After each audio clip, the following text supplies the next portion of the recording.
Welcome to Knock Talk. I am your host, William Hall, broadcasting live out of Kingston, Texas, USA, with episode number 55 of Rabbi Tovia Singer's Let's Get Biblical Q&A. Coming to you live from Jakarta, Indonesia, Rabbi Tovia Singer. Shalom, Rabbi. How are you today? Shalom. Shalom, shalom. It's good to have you back, as usual. It's always a pleasure to have me. Thank you. Yep, very good, very good. Yeah, I kind of wish we had started recording a few minutes ago. We had quite the joyous conversation. Oh man, oh man, oh man. Hey, I have to hold you accountable to something, if you don't mind. We're still waiting for your cholent recipe. Oh man, I have to do it. Oh, I got you on that one, didn't I? I sure did. Okay. Wow. So how's everything been there with you? This I noticed you've been busy. The pictures you've been showing that you've had on Facebook have been quite nice. It's nice to see your world, what's going on your side of the planet, and all the activities that you're involved in. And it's very nice because, the only thing we ever see is when you're here on Tanakh Talk, and every once in a while we get a picture of you with your beautiful congregation there in Jakarta. So to see you actually in a different setting is actually very refreshing. So it's something that was very to me it was very touching because see when I was growing up I was raised very poor. I mean. About as poor as I think as you could, well, not as poor, but really close to being as poor as you probably would feel comfortable being. Living and raised off of food stamps. It seemed like every house we've ever lived in, there was always something wrong with the plumbing or with the electricity or whatever the case may be, and we was always running like water hoses from our neighbor's house when we didn't have water, or extension cords, or we would literally put up to take hot baths we had to boil the water off the stove to be able to have a warm bath, and it was really and so seeing what you were doing, it really kind of hit home that your crew, your group out there was out taking like mattresses and stuff out for the homeless people, and the rice and what was it, rice and oil.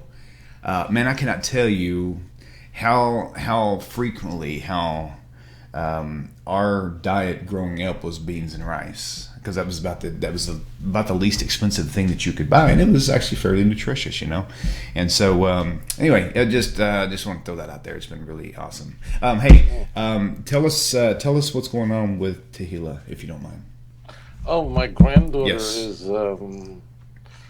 is thank God doing well, and my granddaughter was born with hyperplastic left heart syndrome, which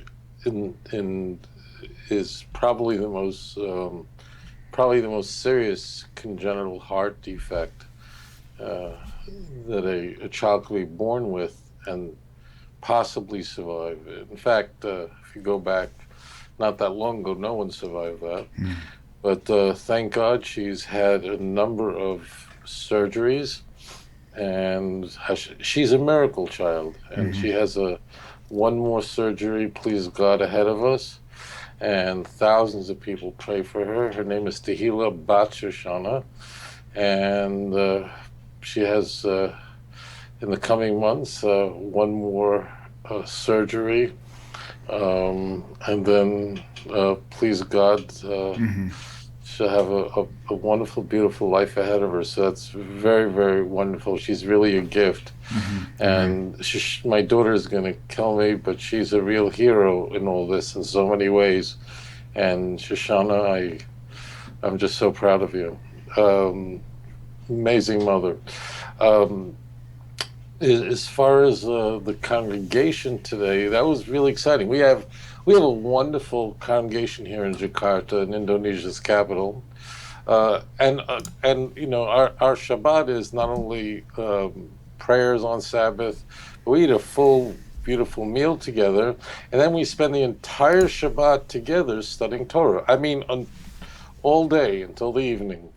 And we're joined often by a number of Muslims in the community to join us in studying. And it's very exciting. We actually pray in a prayer room and adjacent to our congregation. So we're very lucky. And today we went out to a very poor neighborhood. I mean, it's not a neighborhood; it's homeless people living in pieces of wood put together. It's not. There's nothing. There's no running water. It's just an open field with pieces of scavenged wood and boxes and pieces of plastic somehow held together, and they're so poor. It really shocked me. I still haven't really recovered from the experience. So we had donated like 40 mattresses for them because they sleep on the floor on the dirt. So we brought that to them, and we were joined by a dear, precious friend of mine, a young man, a devout Muslim, who's a true friend of our congregation. There are so many, and we went together to take care of the poor, and we're going to continue to do that here. And it was just wonderful. It is, I confess to you that as we're going on air, so we just got back a few hours ago, and I'm still in a state of shock. It is not poverty or destitution. This is people living in boxes, people living in a few pieces of wood put together. And you know, Jakarta is in a tropical area. I mean, really, this is the tropics. We're 6 degrees off the equator. So on our way back from taking care of these people, we were hit by torrential rains. I mean, these are rains that are, if they happen in most parts of the United States, you would be in the news. I mean, just floods. The heavens just open up in this part of the world.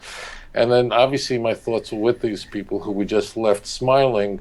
You know, there's no way that these little pieces of wood that are put together, assembled for them to live on, could possibly protect them and their children from.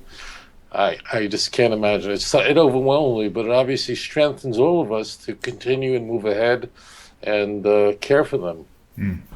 Well, I'll tell you what. You know, you've seen all these survivor shows that they make nowadays.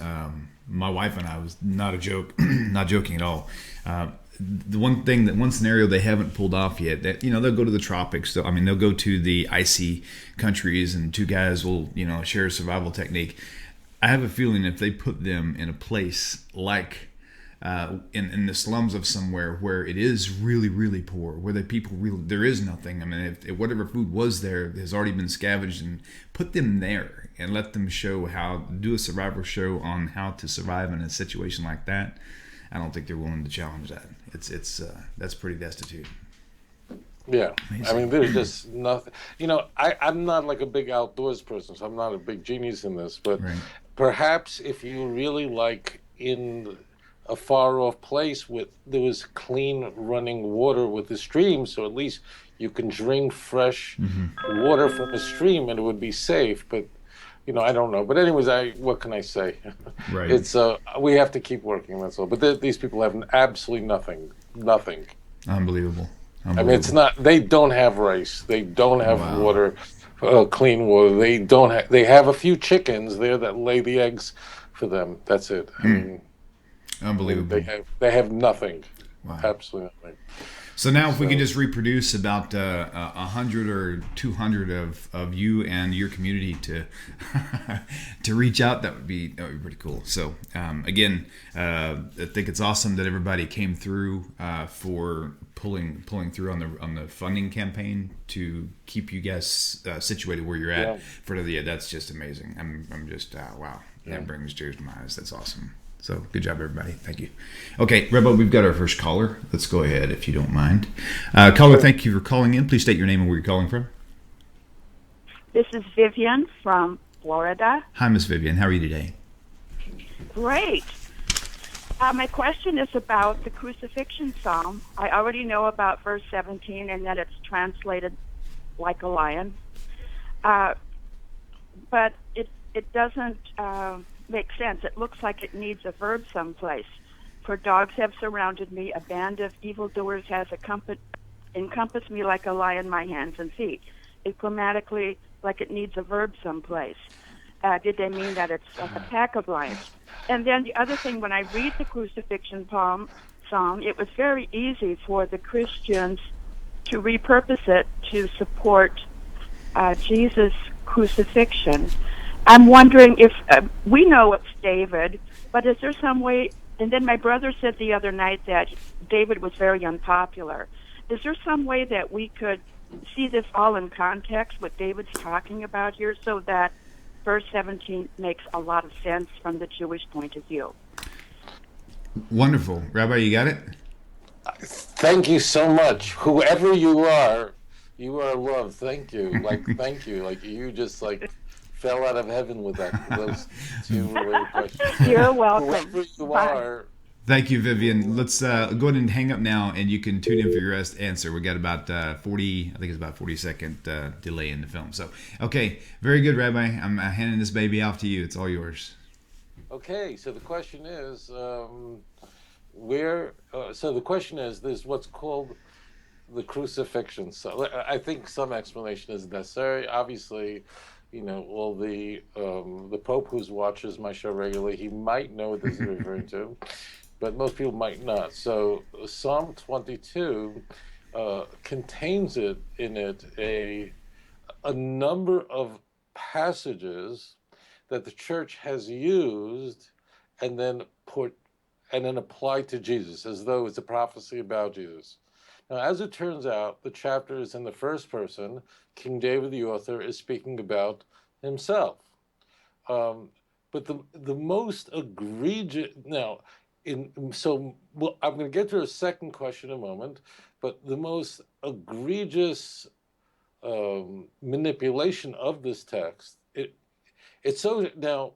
One point is, it's so crazy that the New Testament doesn't even quote it.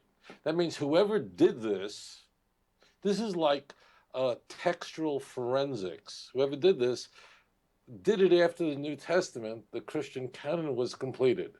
And you won't find it anywhere until you go to the 2nd century, and then church fathers did this. This wasn't, because it's not quoted. But in Psalm 22, verse 17, in a Hebrew Bible, now just a warning here, in a Christian Bible, it's verse 16. You're going, well, how is that? Well, it's not really germane to this show, but the Jewish and Christian Bibles don't number the verses the same way on some occasions. Most we are the same, but I'm not going to go into why. But the opening passage of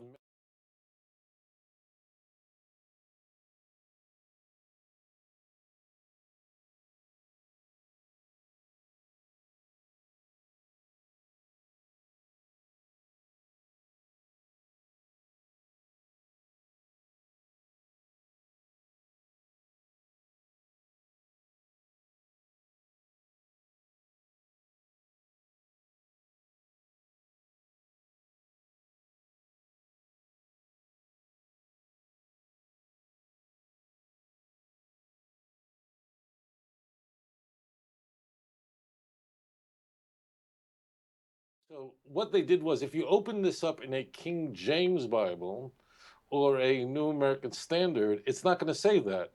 It's going to say, they pierced my hands and my feet. Whoa, that sounds very Christological. So if you open a King James Bible,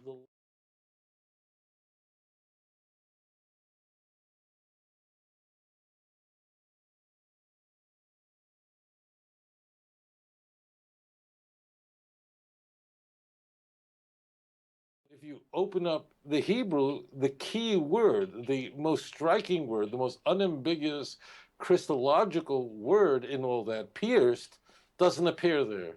In the Hebrew, it simply says, Ka'ari yodai v'raglai. An ari is a lion. The prefix, the kaf in the beginning, means like. So it's like the lion, they're at my hands and my feet. So what the church did was, again, not the New Testament authors. This is after the canon was closed on the Christian Bible. Someone later took the Hebrew, removed the word like a lion, and instead interpolated pierced, and now you have a Christian message. And then to ensure that Christians will actually buy this, So the Christians' Septuagints, and you're going, Christian Septuagint? You bet. That means the church would produce Greek translations, and they would use the word Septuagint about for Christian translation. Now, the word Septuagint is a loaded term because people think, oh, that must be the ancient Jewish translation of the Bible, but that's not true because that ancient Jewish translation 2,200 years ago, meaning prior to the Christian century, was only the Torah. So the Christian Greek translations of the Jewish Bible were altered in order so that they would comport with a Christological reading, okay? You get that? So the text really says, like a lion, they're at my hands and my feet. And then, but in the Christian Bible, this is why Christians, people go, like, are these Christians, like, why do they believe this? Because they're reading these New International Version translations. And of course, if they read this kind of stuff, of course, that's the conclusion they're going to make. I mean, you can't blame them. These Christians are good people. They're just being loaded with this misinformation. It's the same reason why in North Korea everybody like claps for their their leader and his dead father. It's like a theocracy based on a dead guy. But anyway, why are they so enthusiastic? Because if you're in North Korea, the only information you have is North Korean news, and you have that crazy lady screaming. Well, that's exactly what Christians are subject to, but they don't know it. Now, the person who calls, that's delicious. She asks the question, where's the verb? Are, where is it? So it's beautiful. I waited 35 years for someone to ask that question. So the answer is that we're going from English is an Indo-European language, and Hebrew is a Semitic language. That is not like going from English to French.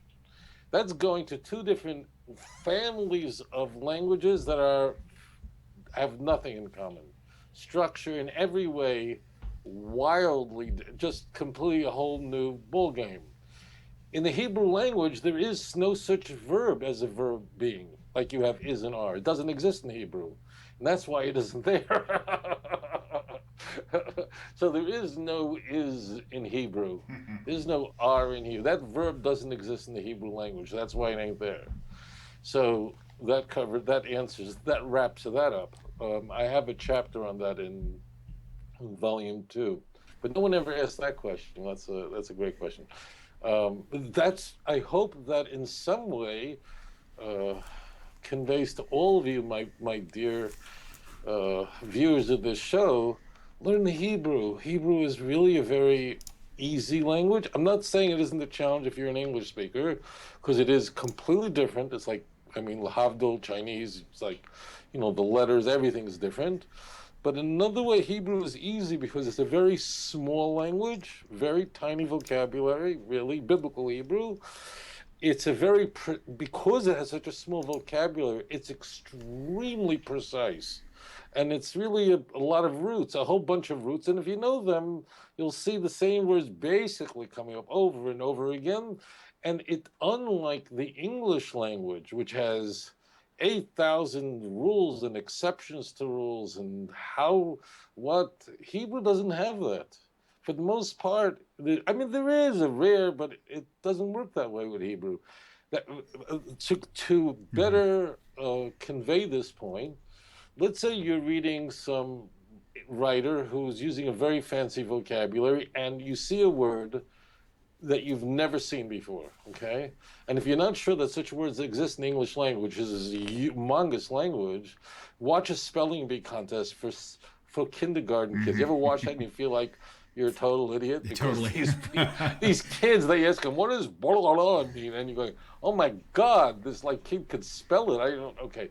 But if you ever see this word, this English word, and you've never seen it before, you're not quite sure actually how to pronounce it. Is it a hard G, a soft G, or this, that? A million things. How is it properly pronounced? And very frequently, people will pronounce an English word they have never seen before incorrectly because there's so many rules and exceptions and don't ask. But Hebrew doesn't work that way. There are rare exceptions, very rare. But if you see a Hebrew word, you can be almost sure how to pronounce it. It's very, very straightforward. So, therefore, Hebrew is easy, but you need to use it like any language. It is not possible to acquire a language unless you actually employ it and use it. And if you don't read the Jewish scriptures in the original language, you're stripped out a million things. Now, Rabbi, Now, go ahead. Go ahead. I was going to add a question that you may be going on to. My question would be, okay, this question is on the same topic. The Hebrew word in there, ka'ari, isn't, we know the kaf for ka means as, but ari, is there, it's like as or like, got it.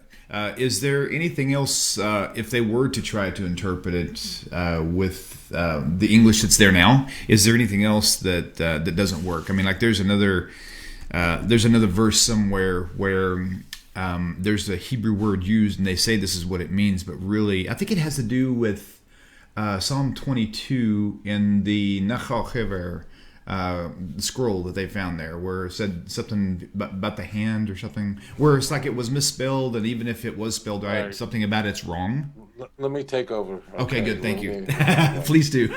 Okay, you want to really go with this? Okay. Yeah, definitely. All right, so I'll do this, and then we'll. All right. So phone lines are open, by the way. No, it's all right. So here's the deal.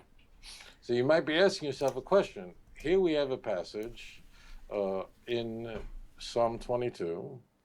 The reason why it's called the crucifixion psalm is not just because of this verse, which had been mistranslated, but other verses in this chapter were lifted by the New Testament writers and inserted in the mouth of Jesus, or are used to describe events surrounding the crucifixion.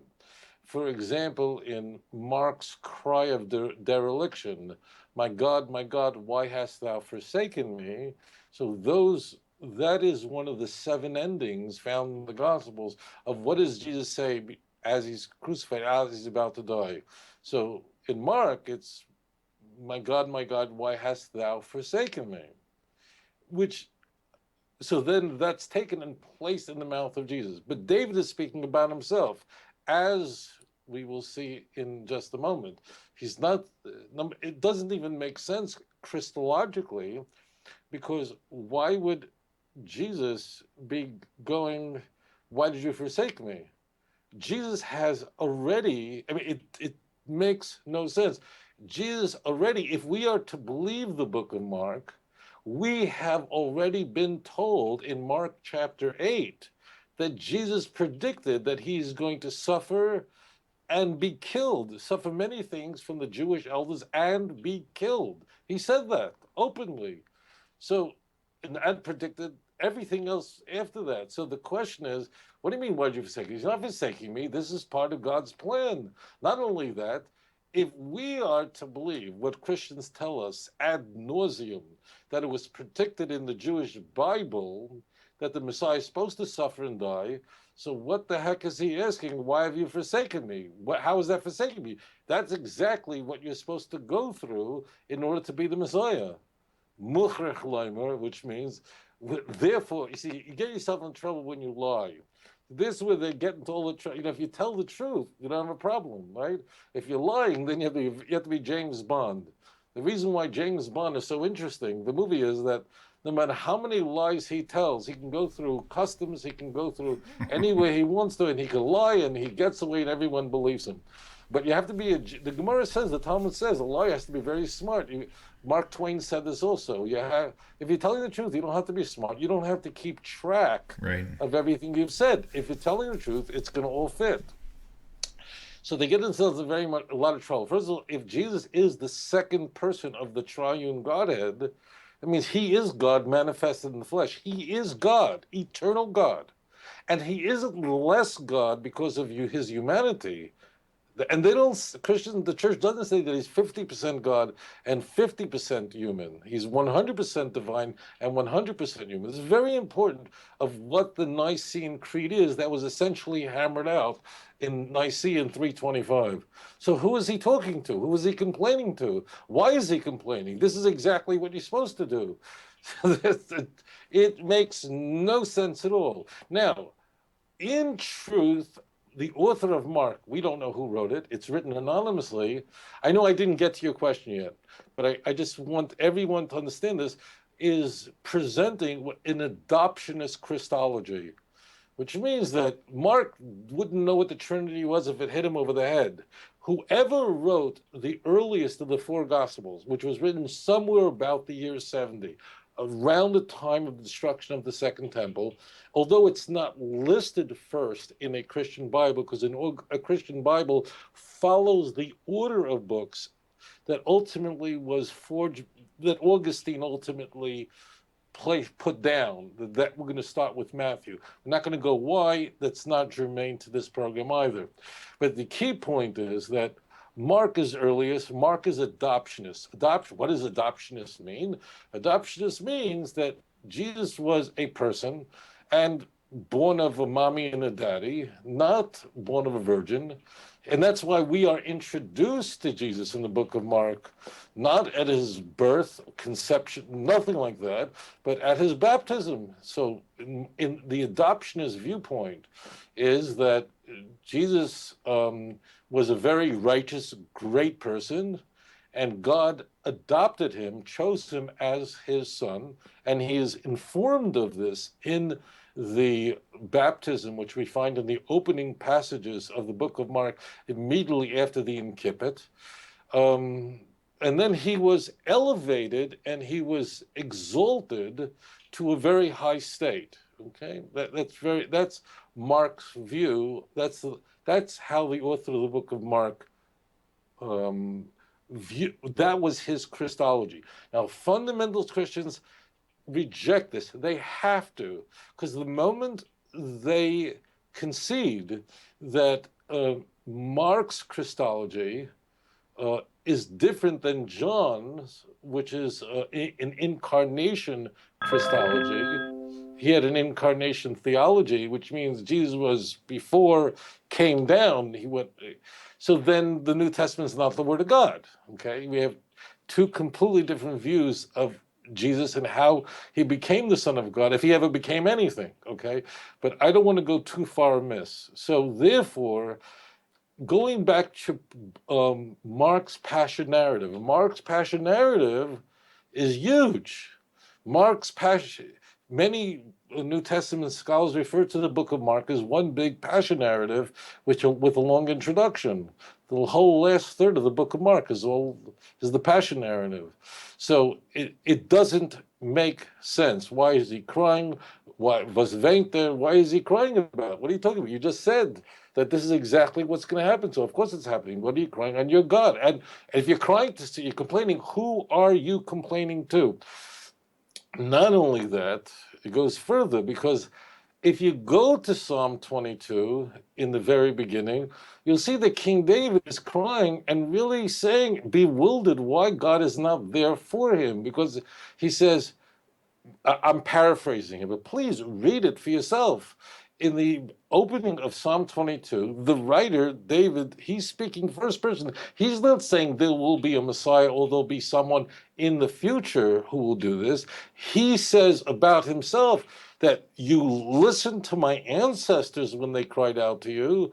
Why don't you listen to me? That's a paraphrase. Why is Jesus complaining to God? Who is he complaining to? And why would he complain? We're told by Jews for Jesus from morning till night, the Messiah was always supposed to die and suffer sins, and the Jews hid this. We hid Isaiah 53. Nonsense. Well, of course, it doesn't fit even into the New Testament narrative. Now let's go to your point. Okay, to your question. So many people watching this broadcast right now may be wondering, well, do Christians have any response to any of this? The Christians, let me just one part of this. The Christians have a response to the point that the Hebrew in Psalm 22:17, and again, reminder, in a Christian Bible, it's verse 16, but the Hebrew, of course, is 17, ends with the words ko'ari. Now, this is a real easy word. Ari is a lion. Ko'ari means like a lion. This word also appears many times in the Jewish Bible.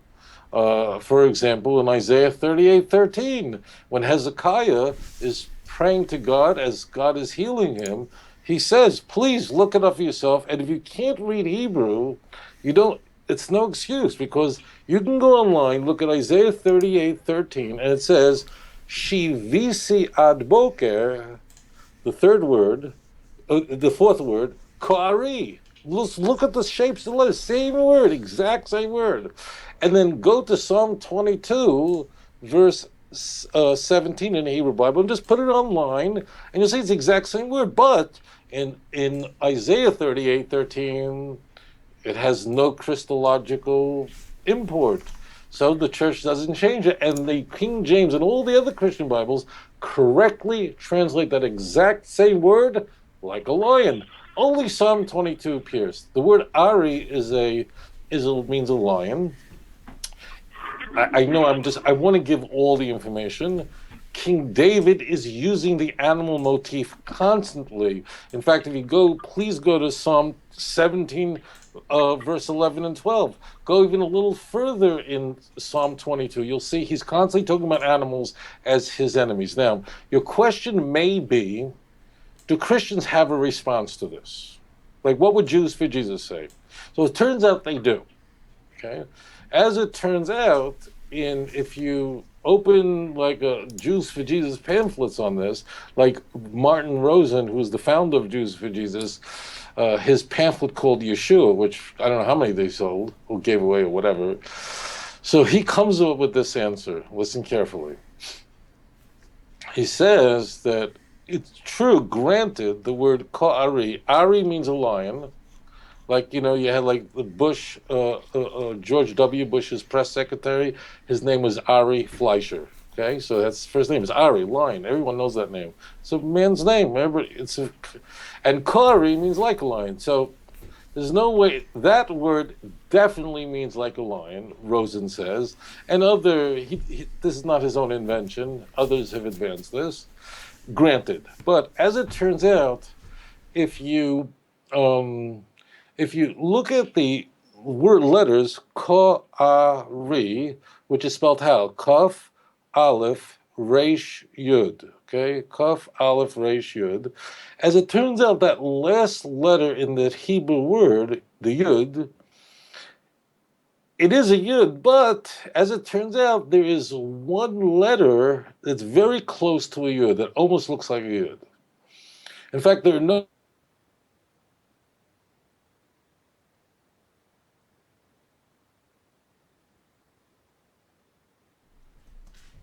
Okay, bear with us just a second. Looks like he's got a little bit of an internet connection issue. I do believe we've got up on the screen now. Let me pull up. I found it interesting that Kyrie, it is say as a lion, but also even in the English, as you're reading all these different verses, you see where in the English they even translated it as a lion, and he does have all the correlations with the animals, and that's how he kind of uses his metaphors. All right, let's see if I can get him back. Let me give him a recall here. I'm surprised it's actually not on my end because we've got some storms yesterday and they won't be out of here until later. So let me just see if I can pull him back up here just a second. Call Skype. There we go. All right, let's see if we can reach Rabbi. So thank you for tuning in. All right, we're right here. We're good. You're good. And just letting everybody know also, call-in number 855-952-4253. We've got somebody on hold right now. When you call in, just do be prepared to wait because sometimes these questions take a little bit to answer. But you can just, if you get tired of waiting, at least, and you do hang up, at least send me a message on YouTube. The YouTube chat is open, and you can literally put your message right there as well. But you're going to pass up on saying hi to the wonderful Rabbi. So, okay, Rabbi, continue on. Second there. This wouldn't be this elaborate if you hadn't asked that question. So this is on your head. Okay, so very good. You very added good. in to Vivian. Yep. So here's the deal. So what Christian apologists argue? How do they respond? Do they not have a retort? So the Yud at the end of Ko'ari, if you what it is it's a small little like that, right? And it hangs up in the air, the yud, right? It doesn't touch the bottom, right?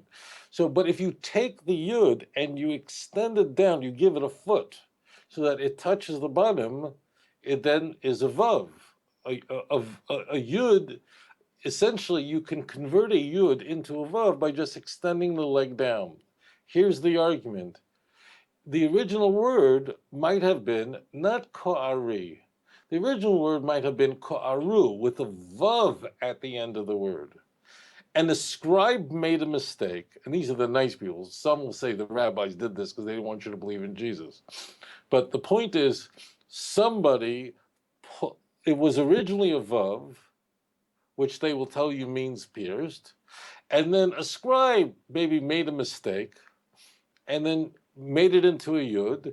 So what was original, and the word with a vav at the end, they argue, means pierced, ko'aru. It's not ka'ari anymore. Thank me. God bless me. Okay, so I'm going to sneeze again. So the word originally, God bless me. So the word originally, they argue, was originally ko'aru, which they say means pierced. And then some scribe made a mistake and made it ko'ari, which they concede means like a lion. And then, bingo, it reads a line. But our Hebrew text is actually incorrect. And that's the argument that's made. Now, this is a torturous argument, obviously, because how do you change it? So a scribe in Tiberias made a mistake. I mean, how would that affect Jews in Iraq? I mean, there's a conspiracy theory all over the world. There are some Christians that are really not nice and say the Jews deliberately did this, like they hid Isaiah 53, because they didn't want people to believe in Jesus. Now we're going to go to your point. Okay. The very sophisticated Christians go, whoa, not only that, I mean, it does sound very far-fetched. What's your proof? Where's your evidence? You open up any Tanakh in the world, it says Kari. Even open up a Hebrew Bible published by Christians. You can go like an interlinear Bible put out by Zondervan, Kohlenberger. It says Kari. Yeah, I've got it up on the screen. Yeah, so they'll put a Kari there. They say it our way, not their way. Where'd you come up with it? Say, we have proof. Why? Because as it turns out, so most people, when they think about the Dead Sea Scrolls, they think of Qumran. Mm-hmm. But actually, there's another discovery of scrolls of text in an area called Nachal Chever, which is, 30 kilometers from Qumran. And those are a little bit later, not as old as Qumran. Qumran goes back to 1st, 2nd, 3rd century BC, where we don't have that text. We just don't have that part of Psalms. We don't have it's missing. We almost had it, but we don't. It means it's not there. We have parts. We have lots of Psalms, but that Psalm 22, verse 17, we don't have. But we do have Nachal Chever. And to date Nachal Chever, so Nachal Chever is somewhere before the Bar Kokhba revolt, somewhere in the 2nd century. So it's still very ancient. And lo and behold, if you open up fragment number,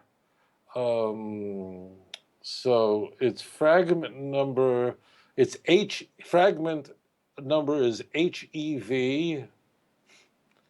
I believe 5/6, column 7, fragment 9. I may have got that off.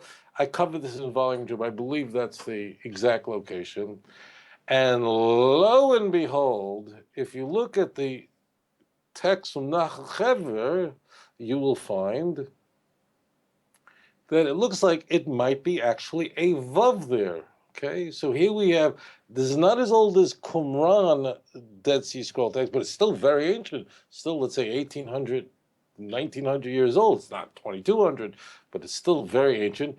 And it is, now, something about Nachal Chever, these texts, these are not as well defined as some of the exquisite texts of the Dead Sea. They're not as well written. I don't blame these scribes because God only knows they're writing in the middle of a desert in the hot with no air conditioner, so people make mistakes. But so it's not clear. If you look at it, remember, Yud is like this and a Vav is like this, and it's like, I don't know. So, but what I want to do is I want to concede the point, which means there's a disagreement is that a Yud or a Vav? And in my volume 2, I actually have the fragment there for all to see. So, but let's just concede the point that the scribe in the word ko'ar, in that word wrote ko'aru, not ko'ari. Oh, so this now here's your smoking gun, apparently. Because here, if that is a Vav, then they argue that means pierced. This is said all over the place. Rabbi, real quick, let me insert this. If you have his 2-volume book set, look in volume number 2 on page 27, because this is one thing that was really fascinating to me as well, is seeing that you've got it illustrated in writing in a box here. It doesn't even exist in the Hebrew language at all. So this is the question. This is it. This is the place I was hoping you would go. So page 27, volume 2. Go ahead, Rabbi. Okay. So the answer to that assertion is so many. I don't even know where to begin. Let's start here. It presupposes, and people fall for this because it sounds. They say it with such certainty. Karu means pierced, and the answer is karu doesn't mean pierced. There's a word, as it turns out, the word kaf aleph resh vav means nothing. It's absolutely gibberish. There is no such word. You can't have such a root with an aleph in it. The word that they are trying to construe this text in Hever as is karu. And karu in Hebrew doesn't mean pierce or stab or any of that. That word in Hebrew will be lenakev or dakar. Karu doesn't mean that. Karu means to excavate, to lower, to open. King David asked God to open his ears. It doesn't mean to stab with a knife. King David didn't ask in Psalm 40, stab my ears. So there is no such word. This is object. This is complete nonsense. So the first thing is, they say, ko'aru means pierced. It's a lie. There is no. So then what happened in Nachachever? The answer is either it was a Yud and not a Vav. It's not easy to see, but let's for a moment say that it is a Vav. The answer is that the scribe, if it is a Vav and not a Yud, and it's really in between, that means the scribe just was a typographical, meaning he just wrote it. It's sloppily written, as anyone could see if you look at the fragment. And the scribe made it's an error. Now you go, how do you know it's an error? Where do you come to say it's an error? You're in an air-conditioned building in Jakarta, and you're telling him 1800 is an error? Yes, it's an error, because the whole text is replete with errors. In fact, the very next word after ka'ari, or ka'aru, whatever that is, the second to last word there, they actually put in an extra hey. That means the Hebrew word should say yodai, yud dalad yud, which means my hands, yodai, my hands. But if you look in the Hever text, the Nachachever text, there's a hey there. That hey doesn't belong there. That's a blatant error. Yud and a hey. Now the word yud dalad yud hey does mean something. It means her hands. It means yodeha. So the text in Hever, it's ancient, it's true, but it was written very sloppy, and as a result of that, it's completely ridiculous. So my statement that if that was a vav, then the scribe simply was writing it. I'm not angry at him, right, but he just wrote it very quickly. It's an error, and the word doesn't mean it anyway. There is no such word as kaf aleph resh vav. It doesn't exist. In order to get the word they're trying to construe it to, you not only have to turn the yud into a vav, you have to extract the aleph, which the Nachachever text doesn't do, and you have to insert a microwave oven. I'm kidding about the last part. Therefore, it's object nonsense. Let's go now back to Vivian. So I hope you got all that. I'm not trying to sell books, but it's in volume 2 of Let's Get Biblical. There's a whole chapter This just last part was dedicated on to this page point. 28. You've got a big Thank you. picture of that parchment right there. Great. Now, the last question is, Vivian mentioned that she has someone she knows told her that King David apparently had enemies. He had problems. He had, did he have these problems where he would be screaming out to God in agony over his predicament of being uh, rejected and hated, and the answer is of course. That's why King David is called a tzaddik. That's because he had been betrayed in his life. It means, why would King David even write the book of Psalms? Why, God couldn't come up with anybody else? King David was betrayed throughout his life.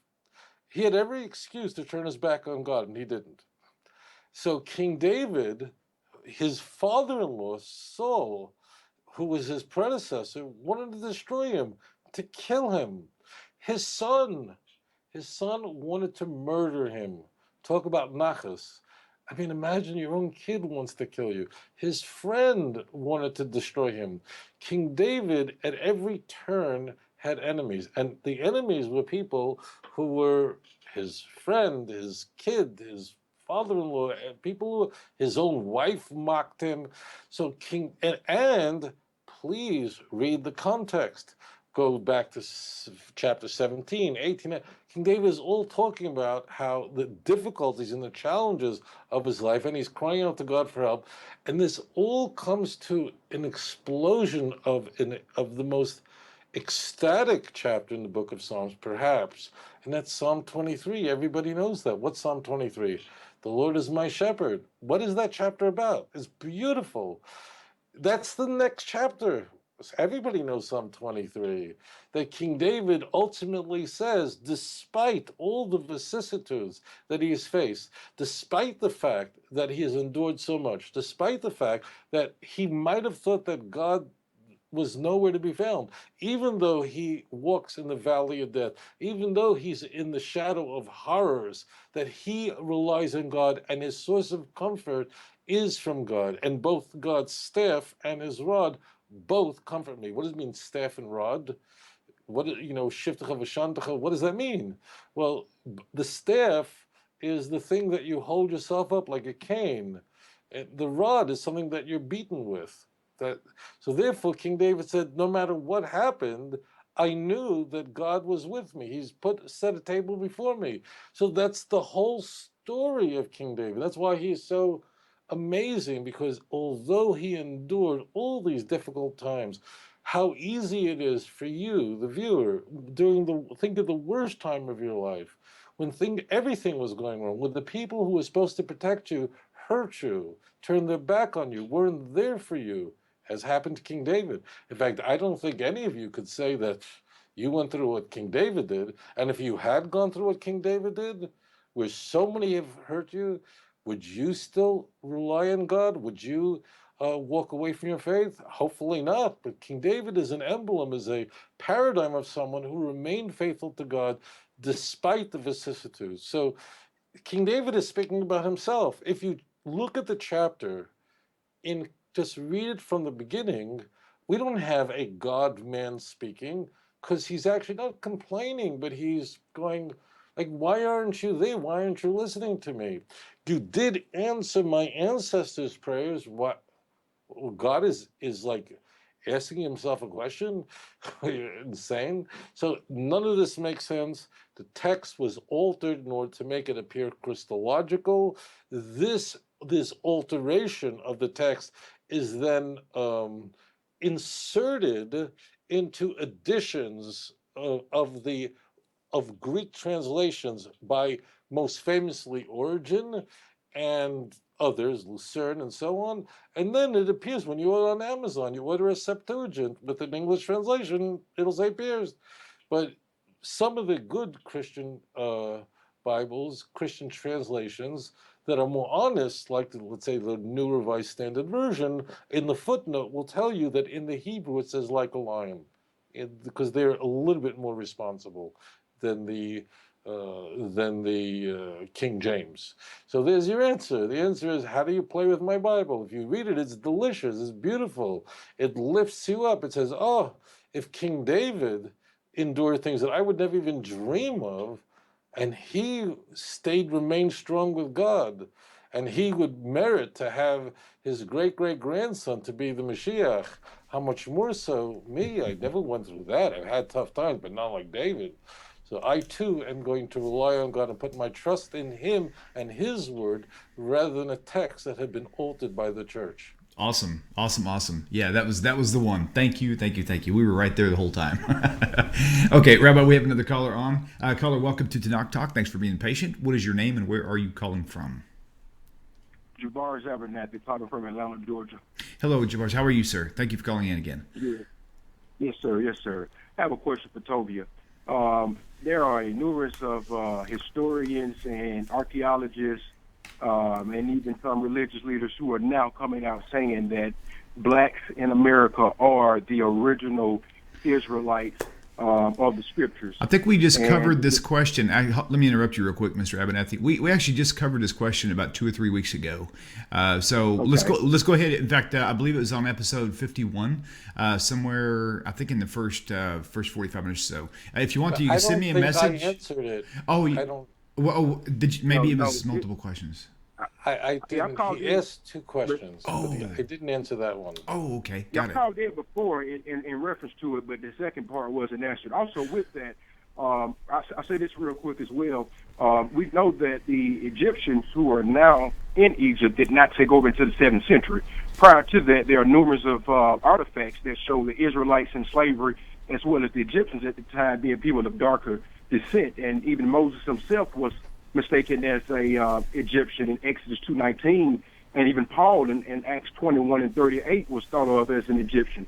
So if we know what those original Egyptians look like, and as well as those artifacts that show them, we see that the Israelites pretty much match the same identity, like along with the other scientific and DNA information that has come out recently. I'd just like Tovia to respond to that. Yes, thank you. Okay. Thank you. I'll respond briefly. First of all, let me, full disclosure, I am not an expert in all this. When you said there are these scholars, I have no idea who they are. I'm not saying they're not there. I'm just not familiar. This is not biblical, so it's not really my area. I'm not familiar with it. Color in Judaism just is zero. It's a blank. Judaism is colorblind. When I say colorblind, I don't mean that we don't discriminate. Moses' wife in Jewish tradition was black. Joseph's wife was an Egyptian. Color just means zero in Judaism. We have, at my congregation in Papua and in Jakarta, is every race and everything you can imagine. We have hundreds of black Jews in our congregations in Papua. So it's not that like we have no idea, and when I say don't care, what I mean is it's not relevant, because every human being is created in the image of Hashem. And you look at a person, white, black, whatever it is, that person is created b'tselem Elokim. And those who commit acts of racism are spitting in the face of God, because that's what a person does. So it just doesn't register us. So as a Jew, color just is zero. It's just a blank. We don't know what Judaism doesn't mean that there are no Jews who are racist. We have our nut jobs as well. Of course we do. Okay, looks like we're going in and out here. Let me see what we got here. I'm going to disconnect from the call and actually reconnect with them again. We'll see if that'll actually reinitiate the call. Give it a second. Oops, I got a screen up there. It's not supposed to be there. There we go. Okay, give it just a second here. Let me try to call him back right now. I found that interesting, very true, because it seems like that is something that would spur off the idea of racism, really. You know, like that's the whole idea of racism. Racism is I'm better than you are. So, if anything, that would be one thing that not only is problematic, but surely forbidden in the concept of how we should live halakhically. Okay, let's see. Where's this window? Skype call. There we go. Okay, let's see if it'll get me now. So there we are. Okay, good. Got it. Very good. Mm-hmm. So I will just state a historical fact. The state of Israel is the only nation in history that went to Africa to bring people out, black men and women out, in order to give them freedom. There's no other nation that did that in history. We have in Israel, there's like no one knows what you're talking about. Now it's in America, where unfortunately America has been shattered by racial tension. So it's an issue. In Israel, it's a non-issue. It doesn't mean there isn't some racist guy in Tel Aviv who's whatever, or some, yeah, of course there's some crazy nut job. I mean, it's like among Christians, you have the, I don't know, Westboro Baptist Church, who knows, the crazies. I'm not talking about them. But we have many rabbis who are black. I mean, no, I'm talking, and I can't even believe I'm saying, no one thinks this way. We have, so therefore, it just, color means nothing. I haven't studied the anthropology of all these things in these texts. I'd be very happy if all my ancestors were blue. It doesn't make a difference. Black, white, it doesn't have any religious influence. Obviously, as a Jew, we very deeply worried that it would hurt us much more as a Jew, and every religious Jew I know would be more hurt if a black person was discriminated against, because obviously this is to us the most horrible thing in the world. I mean, it would just stick a knife in our heart. And I think my sense is that bringing Jews from North Africa, from Ethiopia, who are black, is very exciting to us. We want that, because we're not a race. We are a family, but made up of tribes and so on, of different colors and so on. We're totally not a race. I mean, look at me. I mean, King David was a redhead, but Moses' wife didn't look like me, and that's fine. So it's just a non-issue.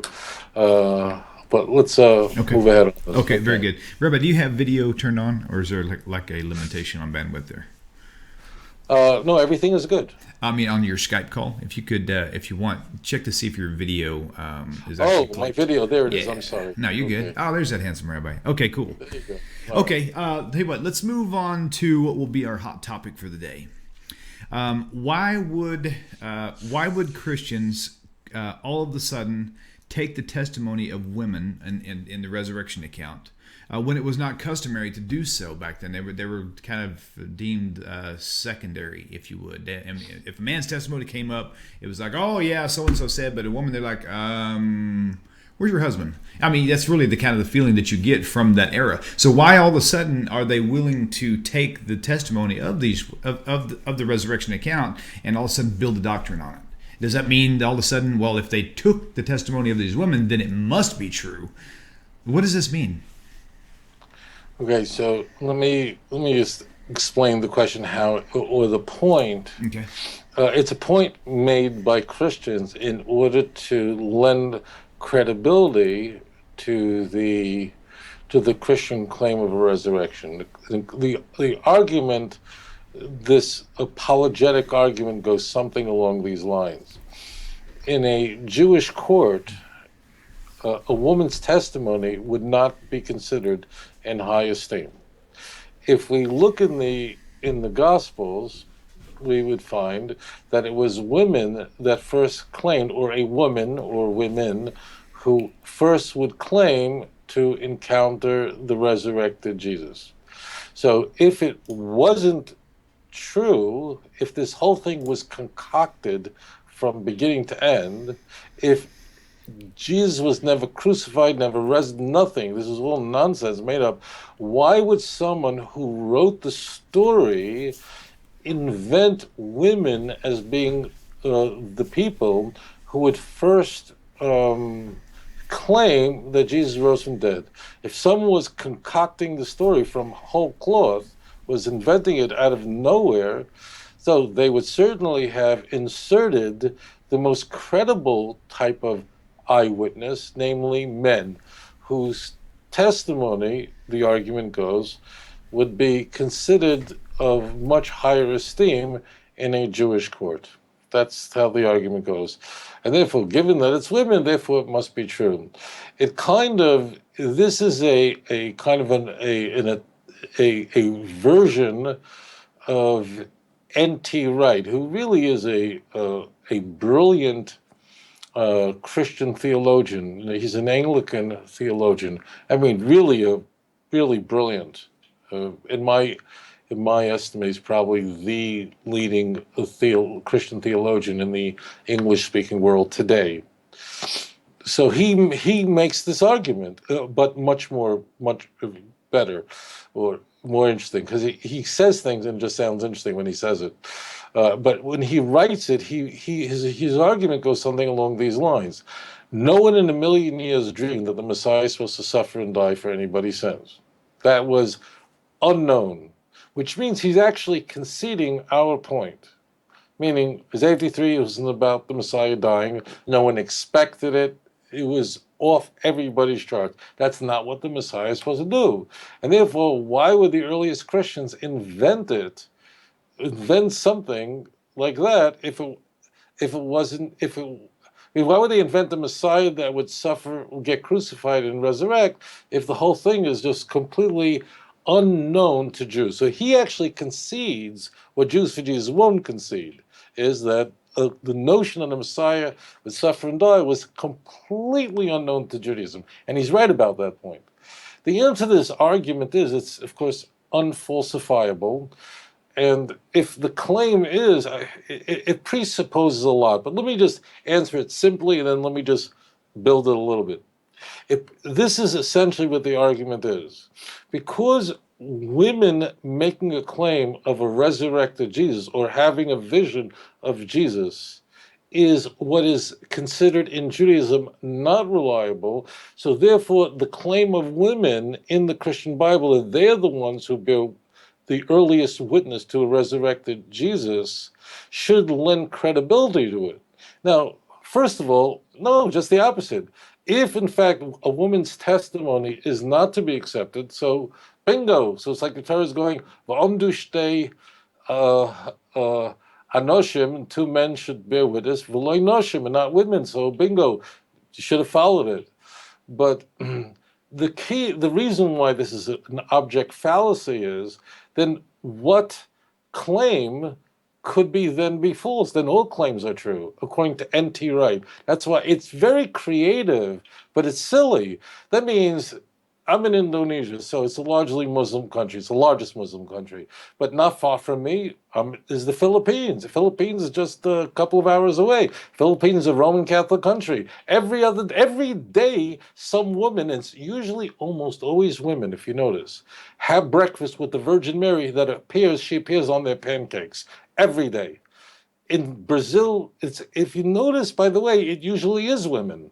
If you notice, I ask you, who are these claims that the Virgin Mary, or it's either women or almost always. Don't come up with one example in the 16th century it was a man.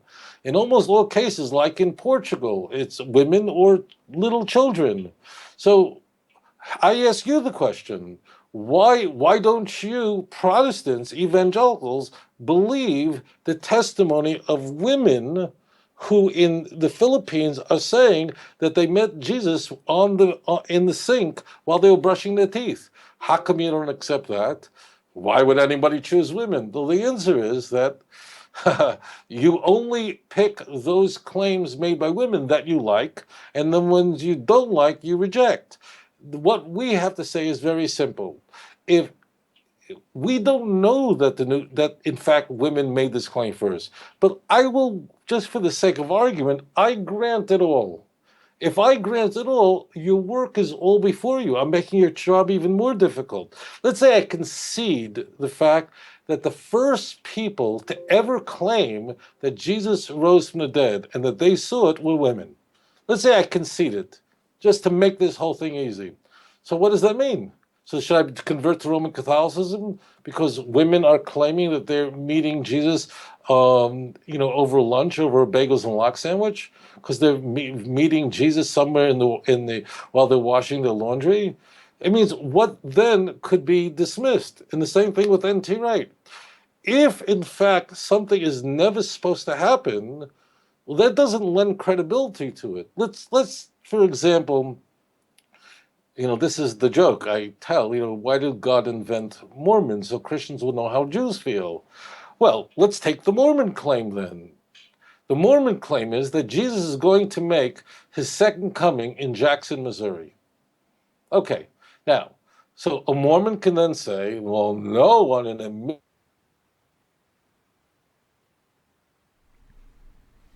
Okay, just bear with us just one moment. Just for those of you who are interested, you can find Rabbi Singer's books at his website, outreachjudaism.org. It comes with a 2-book volume set. This is a good time to put this in here. He doesn't like it when I do this sometimes, but hey, you know what? That's what it is. This is where you'll find all this really awesome information. So go to his website, outreachjudaism.org. And I've said this before, if you have the 2-volume book set, it's really good to go through it, read it, write through it. Okay, I think he's coming in and out. But if you don't have the audio to go with these books, you're really missing out. I think I got you back now. Go ahead. I've got you no video, but I do have audio. Let me just give you the video. So here we go. So the point there is that let's take the Mormon Church for a moment. The Mormon Church claims that Jesus is going to make a second coming in Jackson, Missouri. Okay? Now, I've got news for you. There's nowhere in any literature that remotely says that Jesus will make a second coming anywhere besides New York. That's ridiculous. Anywhere.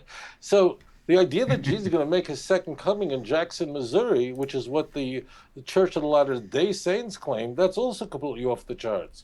So should I then accept that because no one ever heard of such a thing? Of course, it's object nonsense. The way we measure truth is by one measuring rod, by one ruler, and that's Scripture. And therefore, if let's say we have women in the Philippines or in Singapore or in Sao Paulo, the largest Roman Catholic country in the world, who claim that they have breakfast with Mary every morning, and they're, as I said, they typically are women for some reason. It's women who meet Jesus, they meet Mary, they talk to Mary. So why don't you go become a Roman Catholic? The answer is, of course, it's nonsensical. We wouldn't do that. We follow Scripture. And every aberrant religious system, every heresy or heterodox movement, of course, introduces all kinds of claims that are object nonsense. But we follow the Bible. We don't follow some convoluted thing that they wouldn't. The answer is maybe it was women that made this claim, just like women make the claim about having dinner with Mary every day.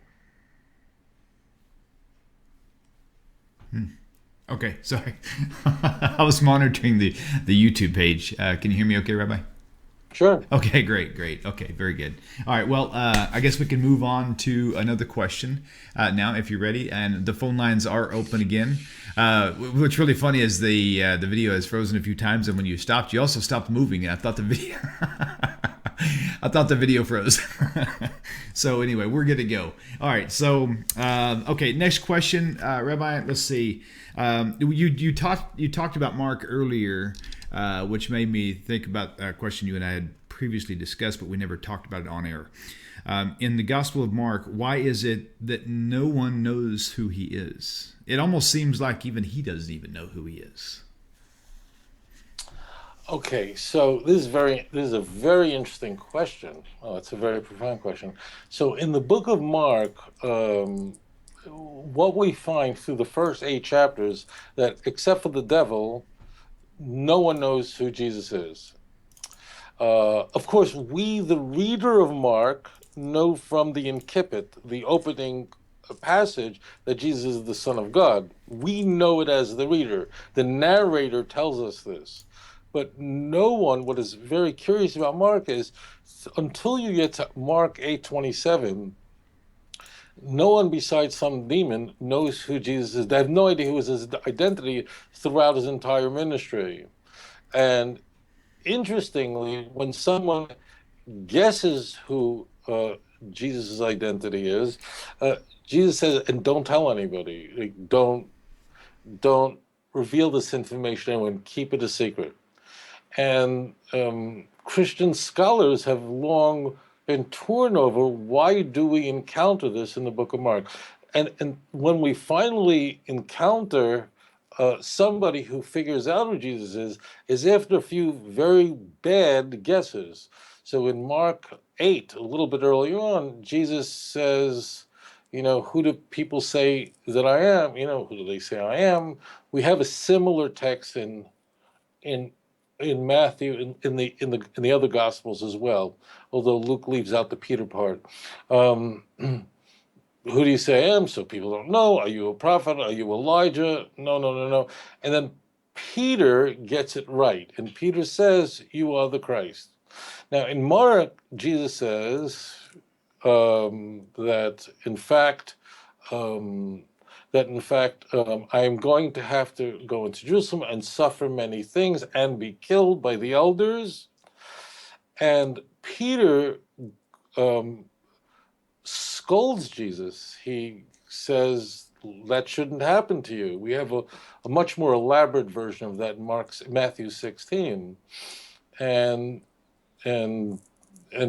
Jesus, we are told, replies, Satan, get behind me. What does this all mean? Why is it in there? Why is it implanted why is this plot device, this narrative inserted in the book of Mark? Why would it ever appear there? So one thing that's important to bear in mind is that I think many people, Christians certainly, think that after the crucifixion, somehow the New Testament just came out of heaven together and just fell out of it. Was just there was the Christian Bible.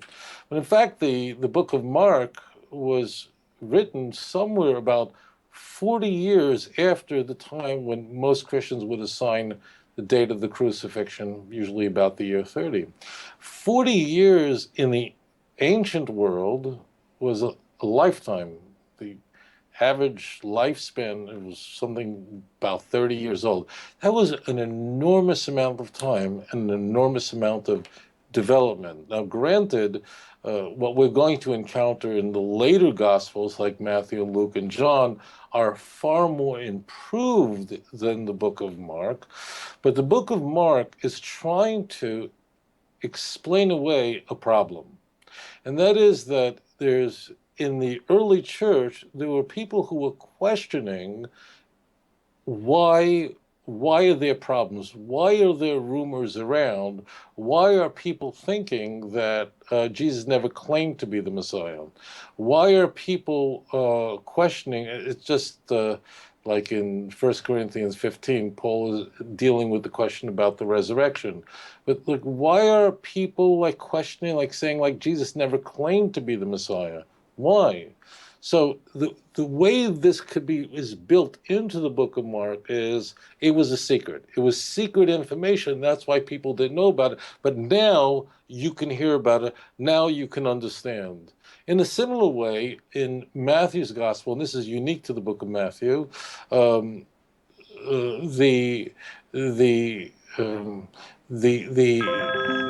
was a claim that Jesus was that Jesus' body was stolen away from the tomb, and that's why they would find an empty tomb. So Matthew has soldiers in his story on Saturday placed at the tomb to guard it. It actually is a very bad story because, of course, someone could have stole the body Friday night in Matthew. It doesn't work. But the key reason why it's inserted there really is a retort. And retort is, if people will claim that someone stole away the body, look at Matthew, it couldn't have happened because Matthew put that in as part of the plot device in his passion narrative. There's no doubt in my mind that Mark has nobody knows who Jesus is. Jesus is not walking around, I am Messiah, I'm the Messiah. And he is instructing people not to say who he is once someone figures it out. Whether he tells that to a demon or he actually says it to them is this way later on, when people go, it was never clear who exactly Jesus was. Was he a great teacher? Was he this? They can then point back to Mark. So Mark very brilliantly puts it in there and say, oh, it was at the time, it was a secret. I believe that's the reason why this is inserted. This very unusual device is included in Mark. I should say that this is a question that is argued by many, many New Testament scholars. Good. Okay, perfect. Rabbi, we got another call. Oh, do you have something else? Okay, very good. Okay, pardon me 1 second. I've got a lot of settings here. I'm working with at the same exact time. Pardon me for that. Okay, caller, welcome to the Knock Talk. Thank you for holding. Please tell us your name and where you're calling from. Hi, this is Chaim again from New York. I wondered, in Judaism, is there anything about like an anti-Messiah, like somebody that goes against the real Messiah? Okay, is there an anti-Messiah concept, an antichrist concept in Judaism? Okay, perfect. Thank you for the call. Yeah. Okay, appreciate it. Okay, Rabbi. Right. That's actually kind of curious. I've never really put much thought into that, but realistically, if the New Testament is going to keep its foothold, all throughout all concepts, they're going to want to try to. You would think they would want to try to everything that they present is there should be a concept already alive in the Tanakh for this particular idea. So, what do you have on the Antichrist? I don't mean if you break it down word for word in Hebrew, this and it means something different in Christianity. Is the concept of the Antichrist in Christianity found in the Hebrew Scriptures? Right. So the answer is no. It is found a handful of times in Christian canonical literature, most famously in the book of Revelation. In the book of Revelation, the Antichrist is Satan, but the notion that there will be an anti-Messiah, or the notion in eschatological, the word eschatology means a study of eschaton. Eschaton is a Greek word which means the end. So eschatology means a study of the end times. So the notion that when the Mashiach comes, there's going to be an anti-Messiah, and people will be as it's presented in Revelation as an example, people will be fooled into following a false Messiah is not only not true, it's not only found nowhere in the Jewish scriptures. Search it yourself, you won't find it. You'll find it in Revelation, you'll find it in the Epistle of John. You will not find it in the Jewish scriptures. And the reason is it's antithetical to what we find in Tanakh, in the Hebrew Bible.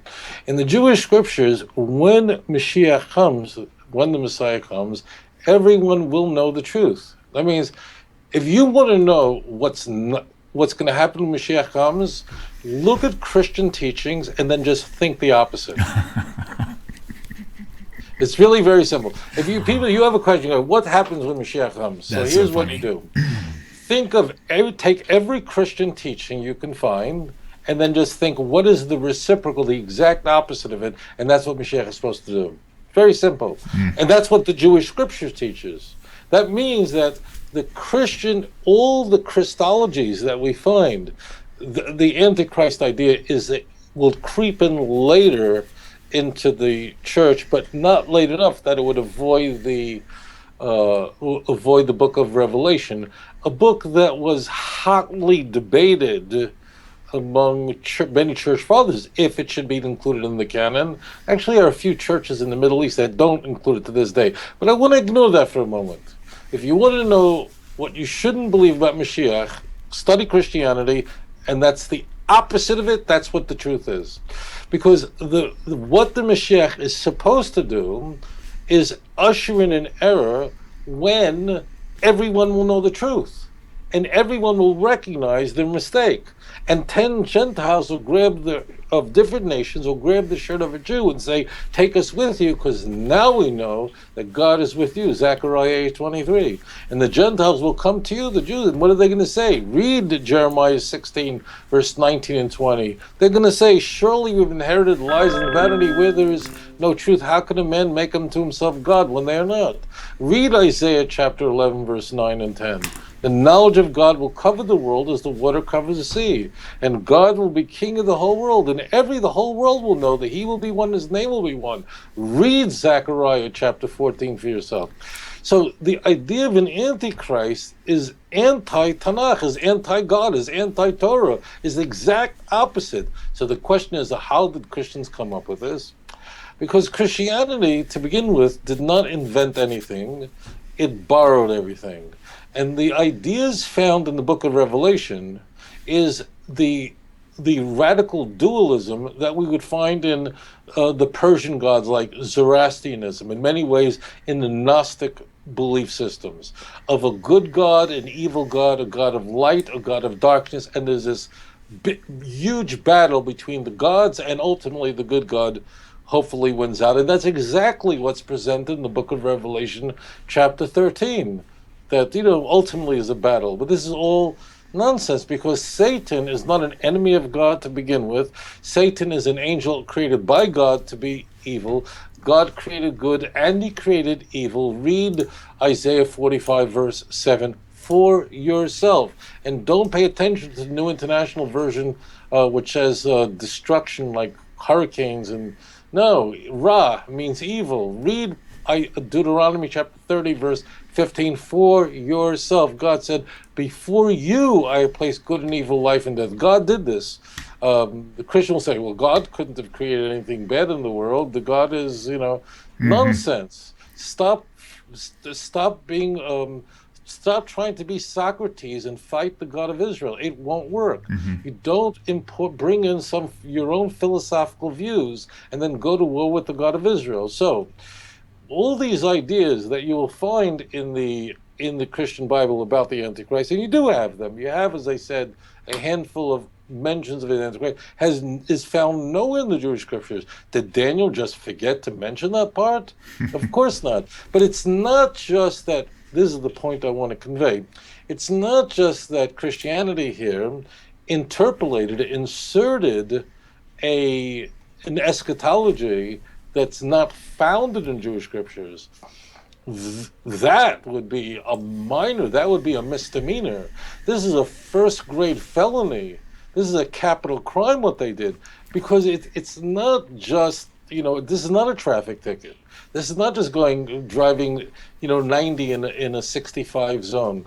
This is totally changing the word of God. This is getting on the highway, going where traffic is going east, and you're going west, and you're going to go head first into you're going to have a head-on collision, because Tanakh says the opposite is going to occur. When the Mashiach comes, everyone will know it, and no one will follow anything false, and everyone will know the truth, and all the nations will go up to Jerusalem. Read Isaiah chapter 2, verse 1, 2, 3, 4, and then turn to the God of Israel and bow before him and no one else. So I just say this to any one of you. If you want to know what the Messiah is supposed to do, study Christianity, and it's the opposite. That's really great. It's I hate to use this as an example, but another thing that happened with me when I was younger, growing up, I was in a very abusive household, and I was terrified to have kids.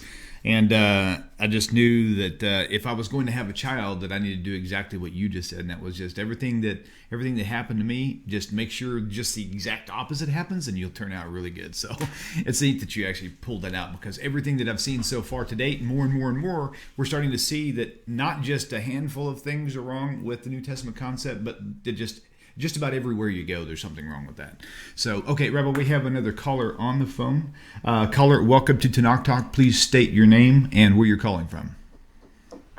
Janine Foster from Corpus Christi, Texas. Hi, Janine. How are you again?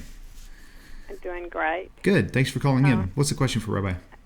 Okay, I want to know, why does the Reform and the Conservative doesn't believe that all the Tanakh is the word of Yashem?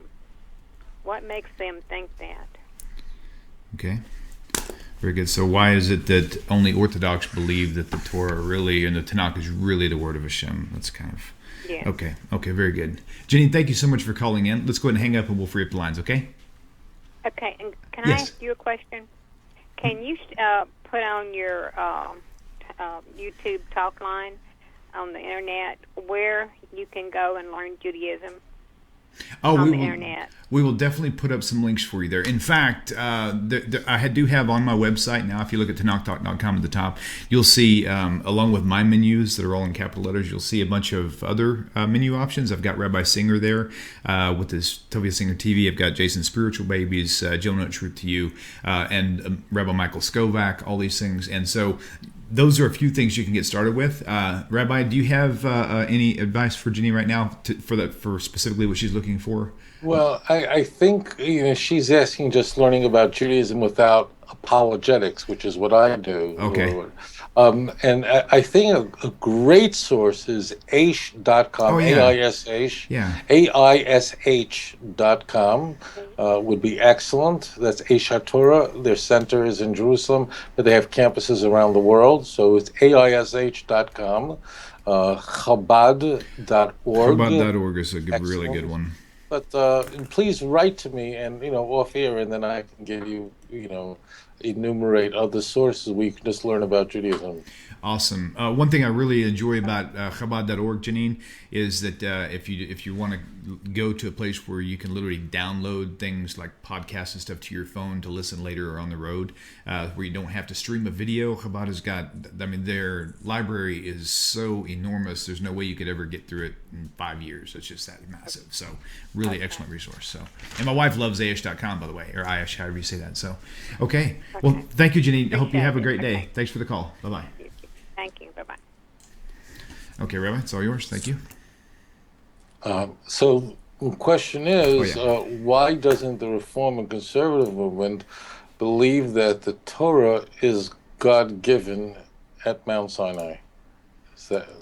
Did I understand? Is that a correct question? Yeah, it seems like that the Reform, mainly Reform, from what I understand, are the ones they don't really believe, from what I've heard, that the Torah itself was specifically from God. That's her question. I believe so. Well, she included Reform and Conservative. I think what I've heard, it's only Reform that believe that. No, it doesn't make that. I just want to know what her question was. Okay, perfect. Okay, so let me first begin here. I know Reform and Conservative rabbis personally who are devout believers in God and believe the Torah is God-given and the oral Torah, and they will tell me that they are leaders and rabbis in the Conservative or Reform movement because they feel that they can accomplish much more from the inside than from the outside. But they will concede their dissatisfaction with the fact that they believe that the movements to which they belong have abandoned core tenets of the Jewish faith. The Reform movement rejected as a whole. Now, when I say the movement, we have to be very careful here. I do not mean people who are members of Reform congregations. There are many, many people who go to Reform congregations who completely believe in God and love the Torah and love Israel and have no question about the resurrection of the dead. And what I'm saying will come as an enormous surprise to them, but they just attend a Reform temple and the issue just doesn't come up. And to them, they'll tell you the difference between Orthodox and Reform is that that in Orthodox synagogue, men and women don't sit together, Reform they do, and that's that. So it's very important to distinguish what a congregant in a Reform congregation might espouse, which very frequently would be a completely traditional view, but the rabbis often, in most cases, will say that we do not believe that the Torah as we have it today was given by God to Moses 3,300 years ago. And in fact, in Hebrew Union College and in the seminaries that ordain Reform rabbis, it is routinely taught. I mean, it's always documentary hypothesis, which means that the Torah was not authored by Moses, but actually it is the product of multiple authors at different periods with different orientations, and these different the product of these different groups.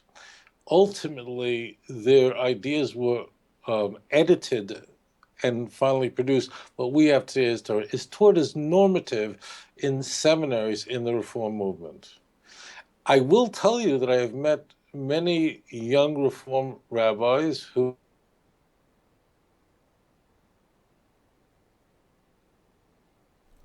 All right, let's see if we can get him back again. Give me 1 second. All right, let's see. Rabbi, you there? Thought I heard your breath. Hang on 1 second. Let's hang up and then recall. Let's see. Call now. Okay, very good. Super duper. Guys, I'm telling you this, I've been enjoying while this whole show's been going on, flipping through his books, and it's really cool. And I don't know if you can see this, but this is that, when he was talking about knuckle cover, you can see right here, this is actually a picture. You can't see it clearly. I'm trying to get it where it shines. But it's an actual captured image of the word that was talking about Yadeha, whatever it was called. Here we go. Okay, hey, yeah, fine. I can hear you good. All right, here we are. I was just talking about your book again. I really like the book, the illustrations you have in your books. It's really cool. Thank you. Yes, sir. So, getting back, there are many young men and women who confided in me personally that when they went to Hebrew Union College, which is the Ohio Center for, seminary for the Reform with their main campus, or gone to Jewish Theological Seminary in New York, they were frankly shocked to hear this, and some of them said they've had students who ran out of the room crying or went back to their home, their apartment, totally depressed, because this was like nothing they had learned in Camp Ramah. This was like nothing they had experienced in Nifty or anything they experienced in the Green Family Camp. Now, why did the Reform movement take this turn? Because it was the product of an enlightenment. Its early founders, not necessarily Moses Mendelssohn as much as certainly later Reform founders like Geiger and so on, rejected the notion of a God-given Torah. I'd have to go through the history of the Reform movement, but really sought to assimilate and it was a product of the Enlightenment and sought to comport itself to what was contemporaneous thinking in the religious world, in the Christian world, which was also going through many changes and an enlightenment, and ideas were being advanced that would not be considered orthodox in the Christian world. And the Reform movement in Germany really did seek to emulate the mores, not just the culture, but to adopt the ways of other Germans for many reasons, including to prevent anti-Semitism. Their belief was that if we reform ourselves and we behave the way other Germans do, then the Jews won't be accused of a dual loyalty, because after all, we're not looking for a Messiah that would bring us back to Jerusalem, so no one could accuse us of not really being true, genuine Germans.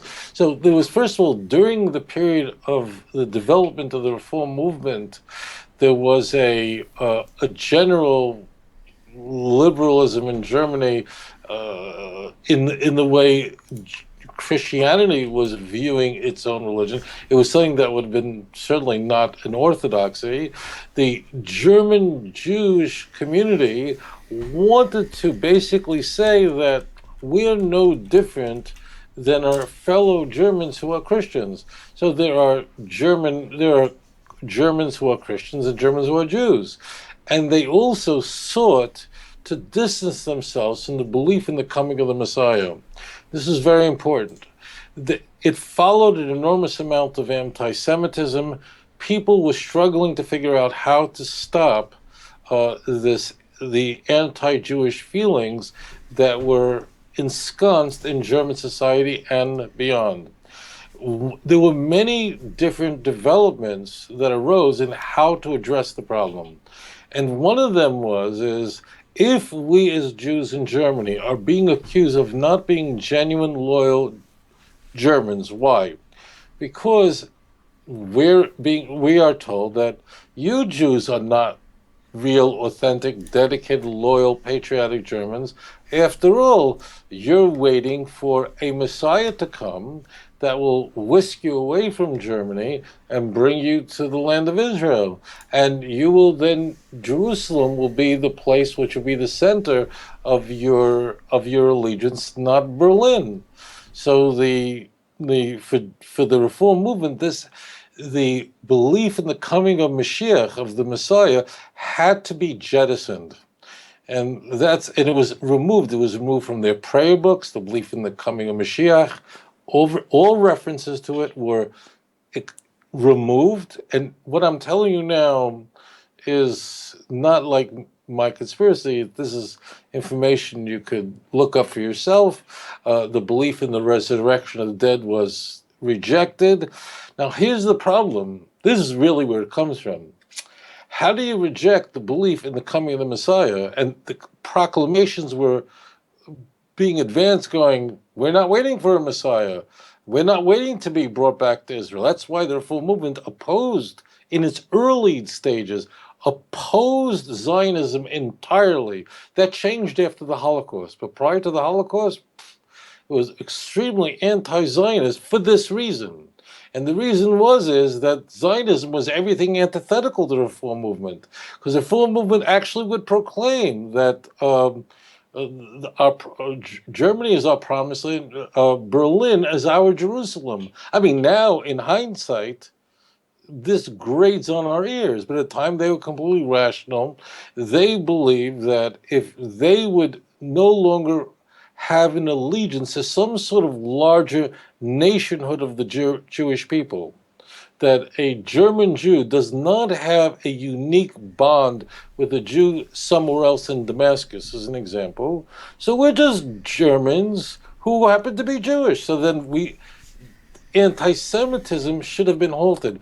And in fact, during the Damascus blood libel in the mid-19th century, German leaders were reluctant to even get Abraham Geiger didn't want to even get involved in defending the affairs of a Jewish community that had nothing to do with German Jews. Now, today, the Reformer would say this was terribly wrong.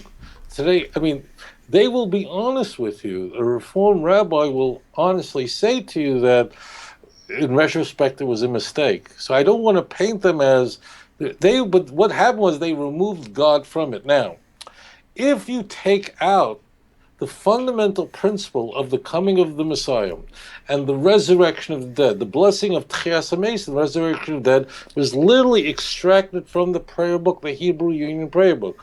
Recently, they put it back for another reason. I'm not going to go there, but it's not because they now believe in the resurrection of the dead. Again, I'm going to remind you, there are many individual Reformed Jews who believe in the Messiah and the resurrection, and they never heard of what I'm telling you. But think about this for a moment. If you're going to go to the Jewish Bible and say that fundamental core tenets of Judaism are in fact not valid, we don't accept them as true, and they are not a part of Reformed Judaism, then what do you have to say? That the Jewish Bible can't be the Word of God? Of course it can't be the Word of God, because if it's the Word of God, then you are so wrong. So therefore, it has to be a human document. Now, they may say, one other point I have to make, and that is that there were real wars over this. I don't mean wars where anyone killed anyone, God forbid, but the Orthodox community and the Reform movement in the 19th century and early 20th century really battled this. This is a real battle. I mean, big time. Just for a moment, I want to just make sure my video is on. So this was a huge battle back then. I mean, newspaper ads back and forth. The battle has ended today. And what I mean by that is today, the Reform movement is made up of rabbis, men and women, who have abandoned this. And what I mean by that is they're not at war with the Orthodox community. Certainly not at all in the United States. And if somebody goes to a Reform congregation and let's say wants to convert to Judaism, or just says, I want to join the congregation, and says, look, I believe the Torah, written oral Torah, is from God, and I believe in the coming of the Messiah. Many, many, many Reform rabbis, they're fine young men and women, will say, you probably will be more comfortable in an Orthodox synagogue, and will actually recommend going to an Orthodox congregation. So it's very important to say these are not like bad, evil people today.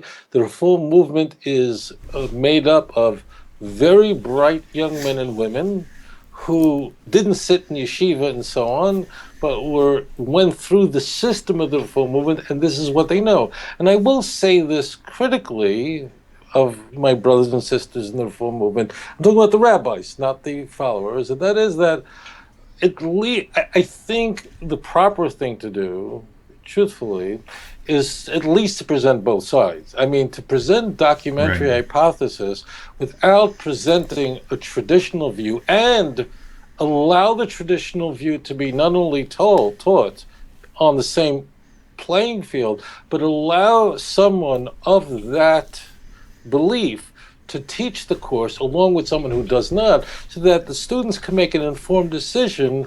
I think it would be very valuable to young men and women who are emerging in the clergy of the Reform movement. It means would be a mistake for a person who believes in documentary hypothesis to explain what Jews who reject it. And the same thing goes in the conservative movement. I mean, you wouldn't want me or a Hasidic rabbi telling others what Reform Judaism believes. I think you would prefer to have someone from that belief, from that framework explain for themselves. I think it would be fair to do that. One other point I should make about the conservative movement. Why is the conservative movement called the conservative movement if they're liberal? Well, I mean, if they're more liberal than the Orthodox. Because the conservative movement, which is a movement a little more than 100 years old, was a reaction to the Reform movement, which means that the Reform movement went overboard. And I'm not going to get into what it happened largely over a banquet where non-kosher food was served at a rabbinic convention, and all hell broke loose. But the point is that the conservative movement essentially began with rabbis who felt that the Reform movement went way off the deep end, and they had to be more conservative and bring it back to the center. And in fact, the founding fathers of the conservative movement, or the leading luminaries of the conservative movement, rabbis, included people like Solomon Schechter of Cambridge University, who said explicitly that higher criticism, correctly he said, is higher anti-Semitism.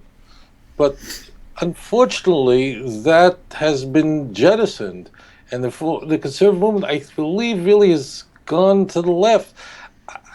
It is basically like 10 years behind the Reform movement, and these are not my words, because contrary to what people from my world know, meaning from the Orthodox world know, the conservative movement is highly variegated. There is within the conservative movement traditionalists, and even more so, you'll find that in Israel. There are traditions who believe in halacha. There are some, and then there are some on the on the left that are, who reject halacha for all intents and purposes. This is not a monolithic movement, although the dominant force in the conservative movement is moving very much to the left, and there are huge fights that break out in the conservative movement among its leadership of the direction that the movement should go.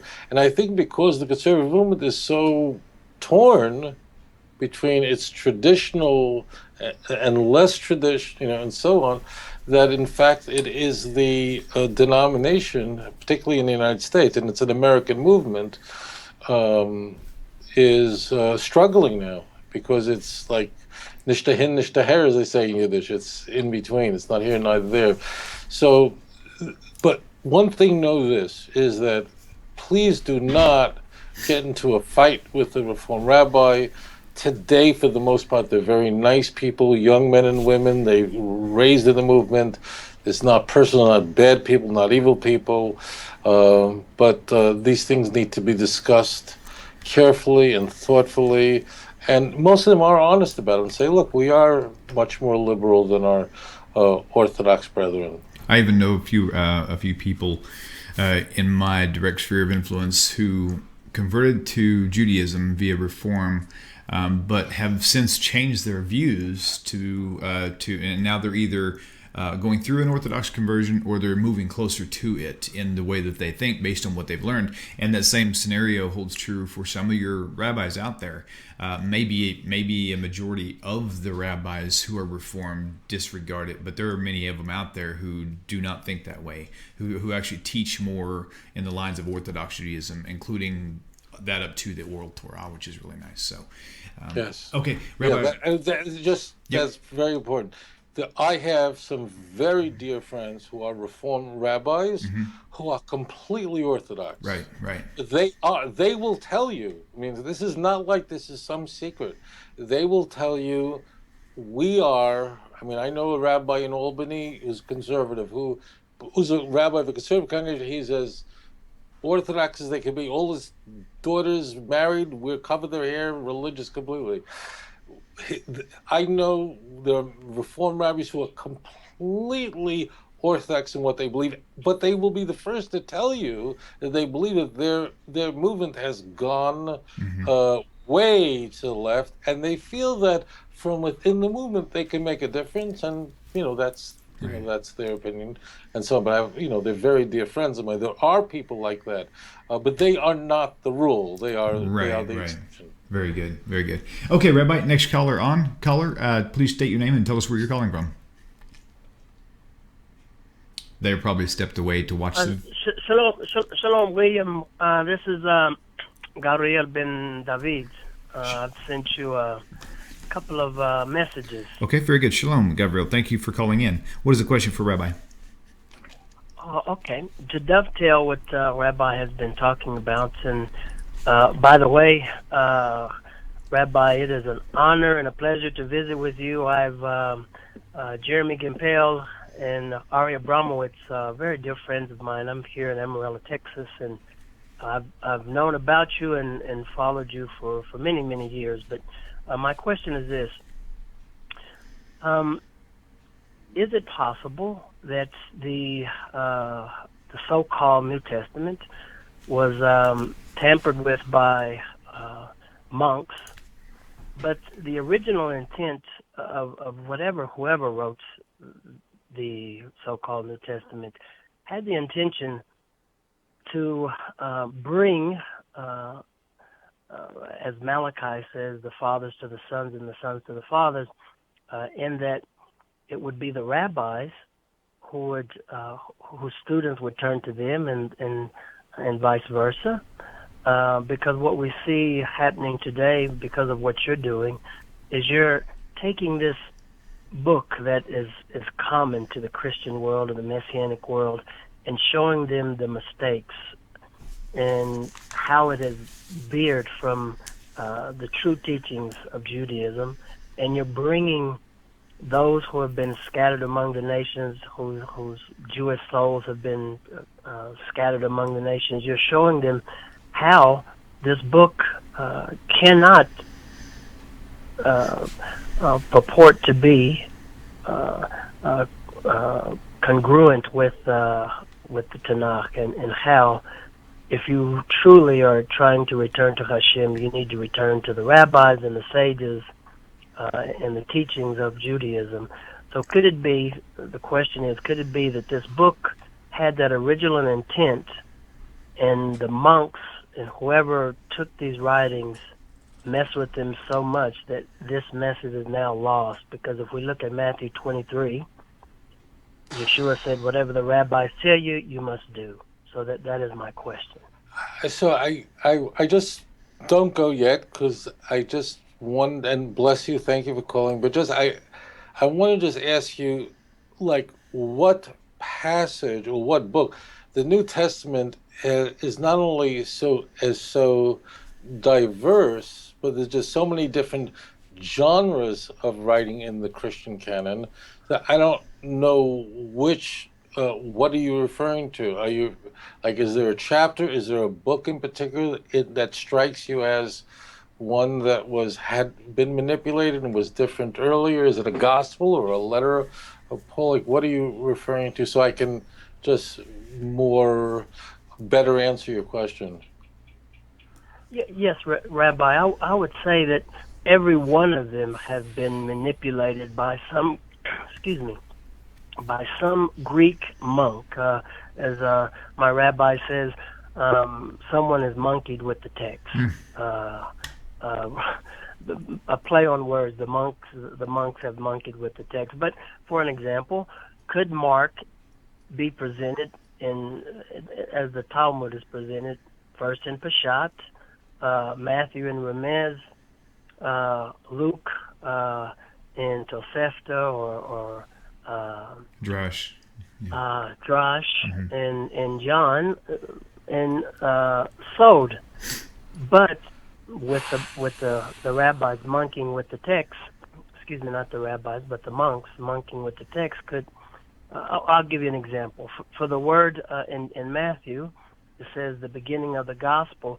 Could it be that the message there, they use the word basar? Could it be that the word basar was not basar, but the word metzora, the oral Torah, and the oral understanding of what's being passed down? Moshe received the Torah from Hashem, and he handed it down to, just as the Mishnah Torah states, and Joshua handed it down to the elders and so forth. So could it be that what we read in the Nazarene Codicil, or actually what we call the New Testament, has a message of returning to Judaism, but for some reason over the years this message was altered? Okay. All right. Let me answer his question. Thank you very much. Okay. Yeah, that's good. Okay. Thank you for calling in. I appreciate it, Gabriel, and we'll get to your question. Thank you for calling. Okay. So question for me, and maybe to those who are just now learning a little bit of Hebrew. Basar it means flesh, right? And then Mitzorah has to do with leprosy, connected to. But let's stay focused on the big picture. I didn't understand what that part. What was he referring to? I didn't get it either. Okay. Let's focus on the big picture. It's very important to understand that Mark is not Pshat and Matthew is Drash or anything like that. Now, Pshat means the plain meaning. Drash means a homily or a deeper or more hidden meaning. None of that is going on. First, virtually, not all, but almost all the book of Mark is in the book of Matthew, almost word for word. It is true that Mark is written, his Greek is a little torturous at times, not as clean, and Mark and Luke, both who incorporate almost the whole book of Mark, will clean up Mark's Greek and his redundancies, his awkward idioms. That said, they are not a different type of literature, but rather they're seeking to improve the book of Mark. So it's very critical. Now, it is true, first, one point, that the authors of the Gospels believed that the Pharisaic teachings were directly from God, both the written and oral Torah, and that the Jews were the protectors of God's holy oracles. They never questioned that. Even Paul doesn't question that. And Paul was no friend. Paul in Romans chapter 3, verse 2, openly says that, makes that point.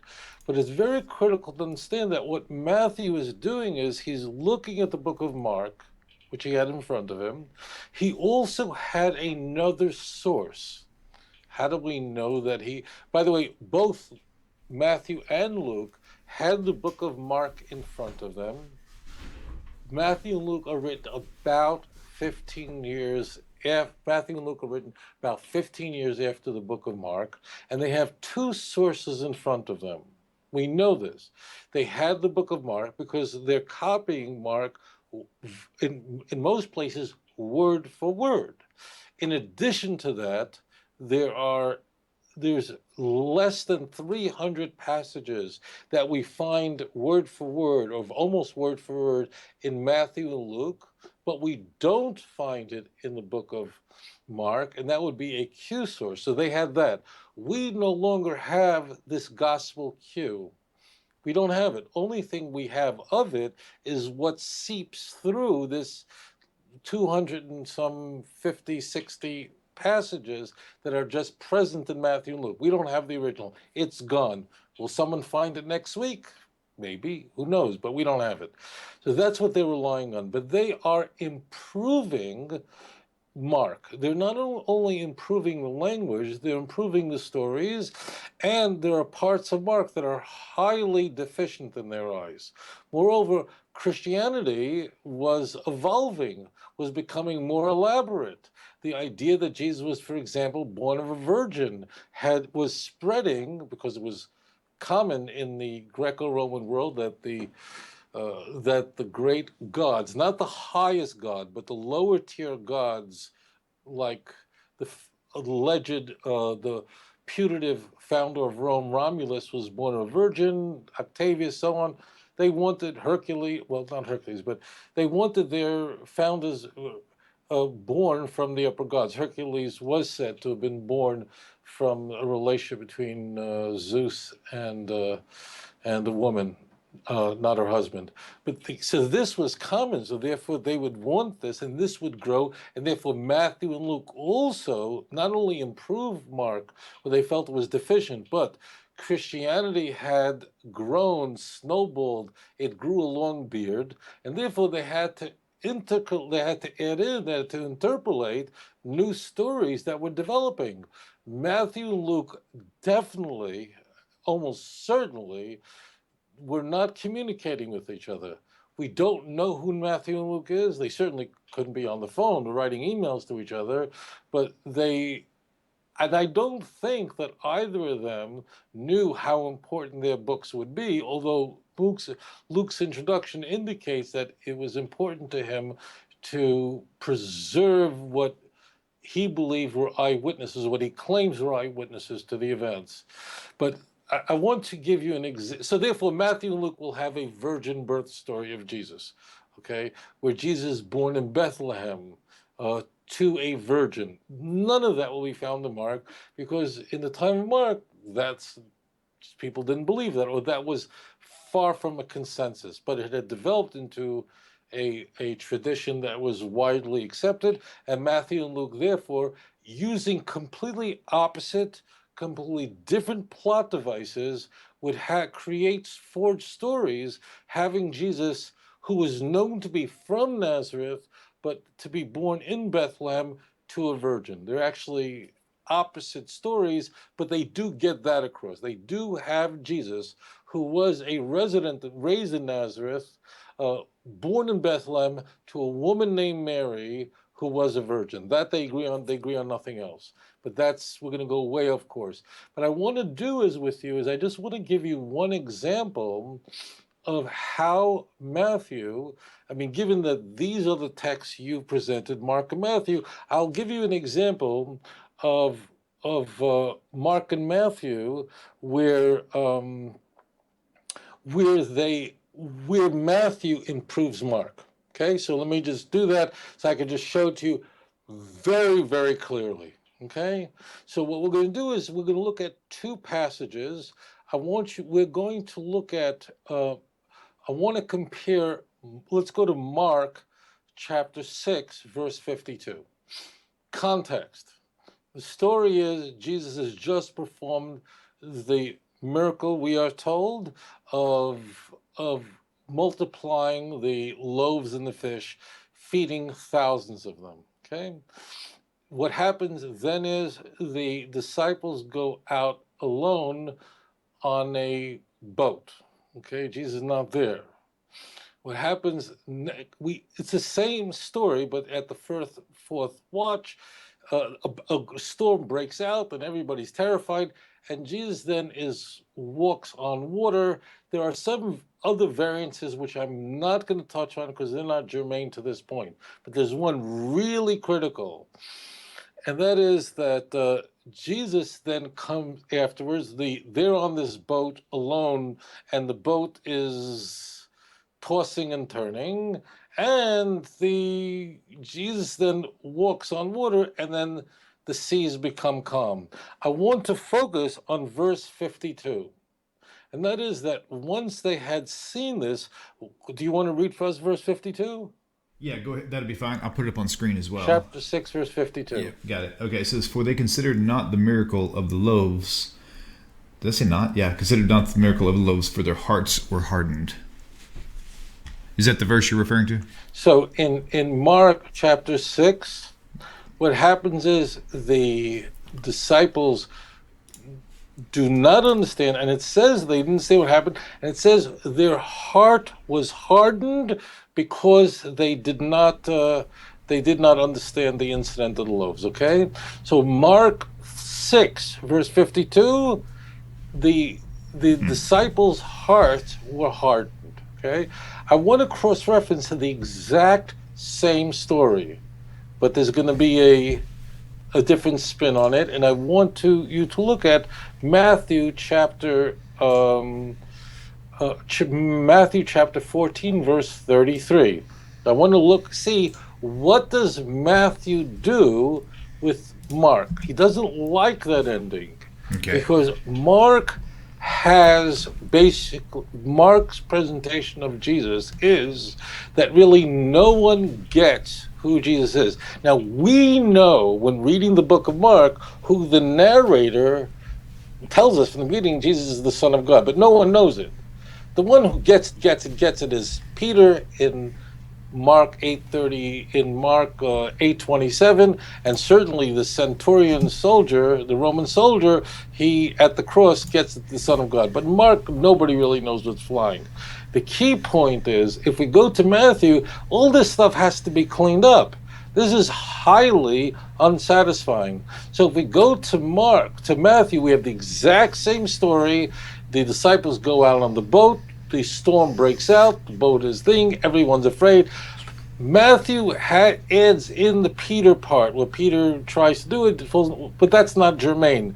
The key point is this one passage, where when finally Jesus calms the water, walks on water, and steps into the boat, the disciples, doesn't say they didn't understand because their hearts were hardened, but it's just the opposite. It says there, and they worship Jesus, saying, "Surely you are certainly the Son of God." Okay, got it? Yeah, verse 33. So here we have, you couldn't possibly have two conclusions that are more different, are more different than compare Mark chapter 6, verse 52, and Matthew chapter 14, verse 33. Here we have an improvement. Matthew looks at Mark and goes, "Es fehlt sich" in Yiddish, which means this is not a very satisfying story. And therefore, and moreover, Matthew is not interested to the degree that Mark is in having Jesus having this secret, don't tell anyone who I am. If you figured out who I am, keep it a secret. Okay, that's not going to be as strong. Matthew also is going to be very interested in the primacy of Peter. So we're going to have Matthew 16, where Peter plays a more prominent, dominant role than we'll find in the same text in the book of Mark, and Peter and so on. We'll have the story of Peter in the book of Matthew as well. So, and the Catholic Church will appeal to Matthew 16 in order to assert that Peter was in fact the first vicar, was in fact the first pope. So that's what Matthew is doing. There is nothing Jewish about this. These Gospels are written for the purpose, as the book of John says, all this was written so that you might believe. Period. And what we find in Matthew and Luke are improvements of Mark. Mark also doesn't have a resurrection account, meaning in Matthew, the book of Mark ends at Mark chapter 16, verse 8. The last 12 verses that are in your Christian Bible, most Christian Bibles will bracket them and tell you in the footnotes that actually the early manuscripts don't have this. Those last 12 verses of sightings and interactions and resurrection appearances was a later interpolation of scribes who clearly found Mark's ending, where the women, Mary, Salome, and so on, encounter the man who we are supposed to presume was an angel, informing them that Jesus rose from the dead. Go and tell the disciples. But he says they were afraid, and they said nothing to anyone. Bang, the book ends right there. Well, you can imagine that Matthew and Luke don't like that, and that ending is very unsatisfying to them, as it was to the scribe, who we don't know who it was, but somebody wrote those last 12 verses that appears in your Christian Bible today. They had to have an elaborate resurrection appearances. Luke is going to be different than Matthew, because Luke is going to have the agenda of not having Jesus appear to the disciples in Galilee. There's no Galilee go to the Galilee in Luke. In fact, Luke is the opposite. Luke's improvement is stay in Jerusalem, don't leave, because Luke has volume 2, when that known as the Acts of the Apostles. So there we have a variance. John is an improvement on all of them, because John is unsatisfied with the adoptionism found in the book of Mark. He's unsatisfied with the notion that Jesus becomes the Son of God at his conception or birth, as we find clearly in Matthew and certainly expressed in Luke. He wants an incarnation theology, which means that Jesus started up here. He pre-existed his earthly ministry. He came into being in the eternal past somewhere. The prologue of John R., I should say, from the get-go, are possibly the most argued over passages in the entire New Testament by New Testament scholars. But there is no doubt that what we encounter in John's prologue, which means John chapter 1, verse 1 through 18, is what's called a higher Christology. In fact, I'll just say that's the highest Christology, which means John takes it a step much further and goes, this is not satisfying. I mean, Jesus just became the Son of God at his conception or at his birth. That was very attractive to the time when Matthew and Luke were written, 80, 85. But as time went on, that became unsatisfying. So the idea that Jesus was a logos, complicated word that actually is the source for that would almost certainly be Hellenistic Philo of Alexandria, not anything else. But the key clearly is John is presenting a much more exalted Jesus, who begins his sonship before he comes to earth, and therefore John's direction is the following. Jesus starts off up here, which means he was with God in the eternal past, and then he the incarnation means he comes down to earth to be among men and so on, okay? And then he'll resurrect. The adoptionism, so John is from up here and then coming down here to earth to and continue. And what city he's born in, John could care less. In fact, in John chapter 7, we have very interesting dialogue, and there are a lot of big dialogues in the book of John. But in John, people are going, well, how could Jesus, who's from Nazareth, be the Messiah? The Messiah is supposed to be from Bethlehem. And the author does nothing to even correct that, because John is not interested. Mary, Jesus' mother, is never mentioned by name. She's mentioned as the mother, but never by name. He's not interested in Bethlehem. He's not interested in virgin birth. Who cares? He's from the eternal past. He's not God equal to the Father in the book of John in any way. Some Christians certainly make that case, but you have actually the most subordinate texts in the book of John in order to dissuade people from thinking that Jesus was absolutely equal with the Father. So the answer to your question, to give you the full-blown answer, is what is not Pshat and Medrash and not this and that? Yes, the early Christians all believed that both Jesus and, we'll go, Paul, came from the Pharisaic world. And therefore, the Pharisees, in distinction to other Sadducees, other heretical sects, Pharisaic Judaism was correct in its belief. But now there's a new covenant. But the rabbis are never said to be conveying something that's false in doctrine. The Pharisees and scribes, as it says in Matthew 23, 1 and 2, the Pharisees and scribes sit in Moses' seat. And what does that mean? Whatever they do, you should do as they say, but don't do as they do, because they're hypocrites and vipers. But the information conveyed is from God. So Matthew, Luke, and John are all improvements on each other. Now, although the Christian canon in terms of Gospels ends there, this trajectory is going to continue. We're going to have later letters of Ignatius. We're going to have documents of the Gospel of Peter, 2nd century. We're going to have other documents that are going to come later that don't make it to the canon, where we're actually going to have it even more improvement and more improvement. So the trajectory is more, the Christology is higher and higher as distance moves further and further, and then the primitive Christianity that we would find in Mark is evaporating. Okay, very good, very good. Well, Rabbi, that's about wrapping it up for today. We just want to say Chag Sameach to everybody. Oh, speaking of that, Rabbi, Pesach, let's do the one final question, if you can do it really quickly, because we're actually out of time. Don't do it. I got to put you in. You're going to ask me some question that's going to require a 30-minute answer. You throw it in and go, oh, we got to wrap it up. Well, let me put it out there, and if you want to wait till next week to actually go back and visit this, we can. But next week we're not going to be on because it's Passover. Yeah, that's right. In fact, this is what this question is regarding. When is Passover? I mean, according to the Torah, if you just read the literal Torah, it tells you to count here and here. But 7 days. Apparently, we have a calendar difference, whether it be this year or whether it's all the time. You can't do that. You can't do that. I mean, the answer to this question is going to take 25 minutes to a half hour to answer. Okay, so that'll work. You can't do that. We will revisit this later. A fact of, you can go on Chabad.org, look at the calendar, and outside of Israel, there's one extra day.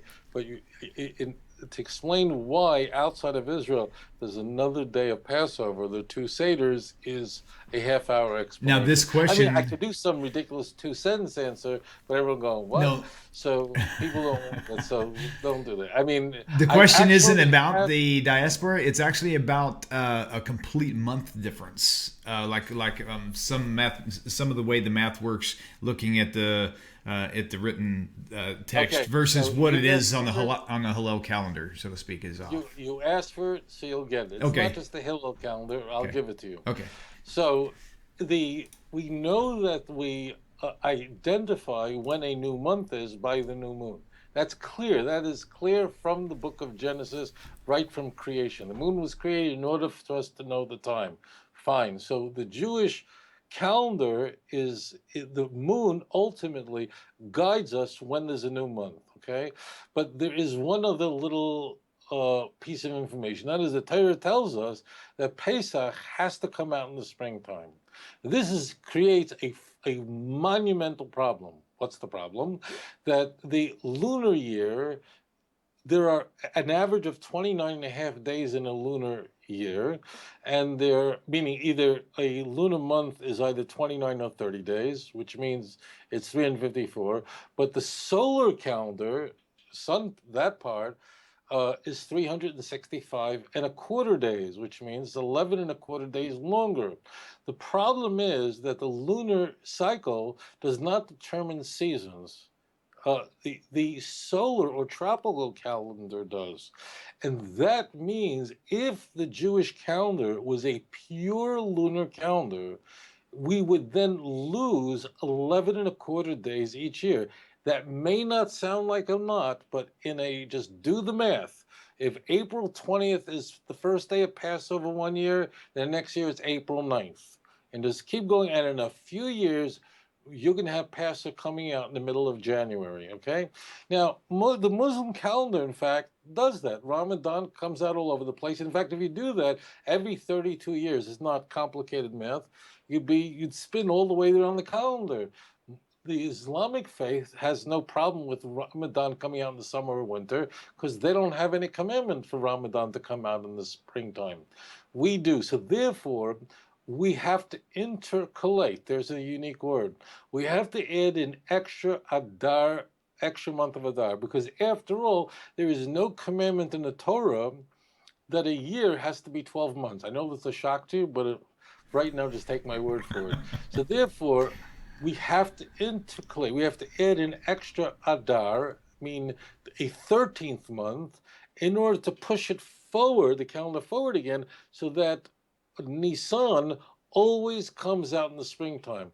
Now, how did the Jews ultimately, I cover this extensively in the Oral Torah chapter in volume 1, but how did we put together the calendar we use today, which is not based on Re'iyah, on witnesses, because we don't have a Sanhedrin any longer. So we have in the Oral Torah a mathematical form, without getting complex. We have to know, in order to have a calendar created from the 4th century that would still be perfect today in the 21st century, they had to have one critical piece of information. That is, how long exactly is a lunar month? What is the precise length of the average lunar month? And the Oral Torah tells us, and it's very simple. It's 29 days and a half a day, and then of the 13th hour, you divide it into 1,080 parts, and it's 796 of 1,080. 1,080 is used. They're called chalakim, parts, because 1,080 is a fantastic number. Why? It could be divided by anything.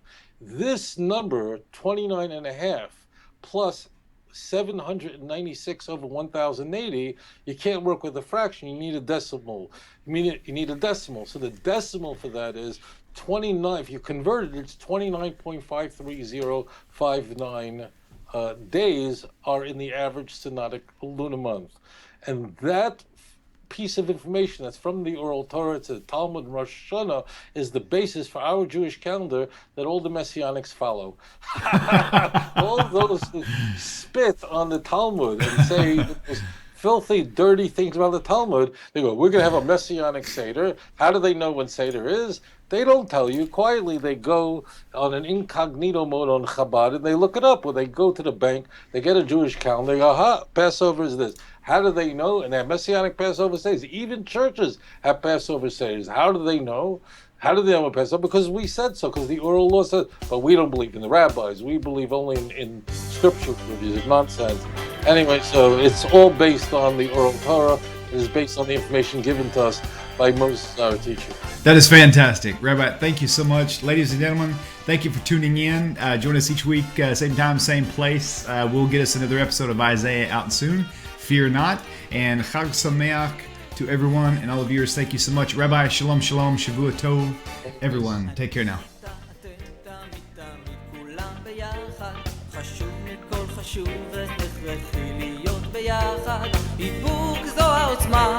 ויתור זו הגדולה השאיפה והכמיהה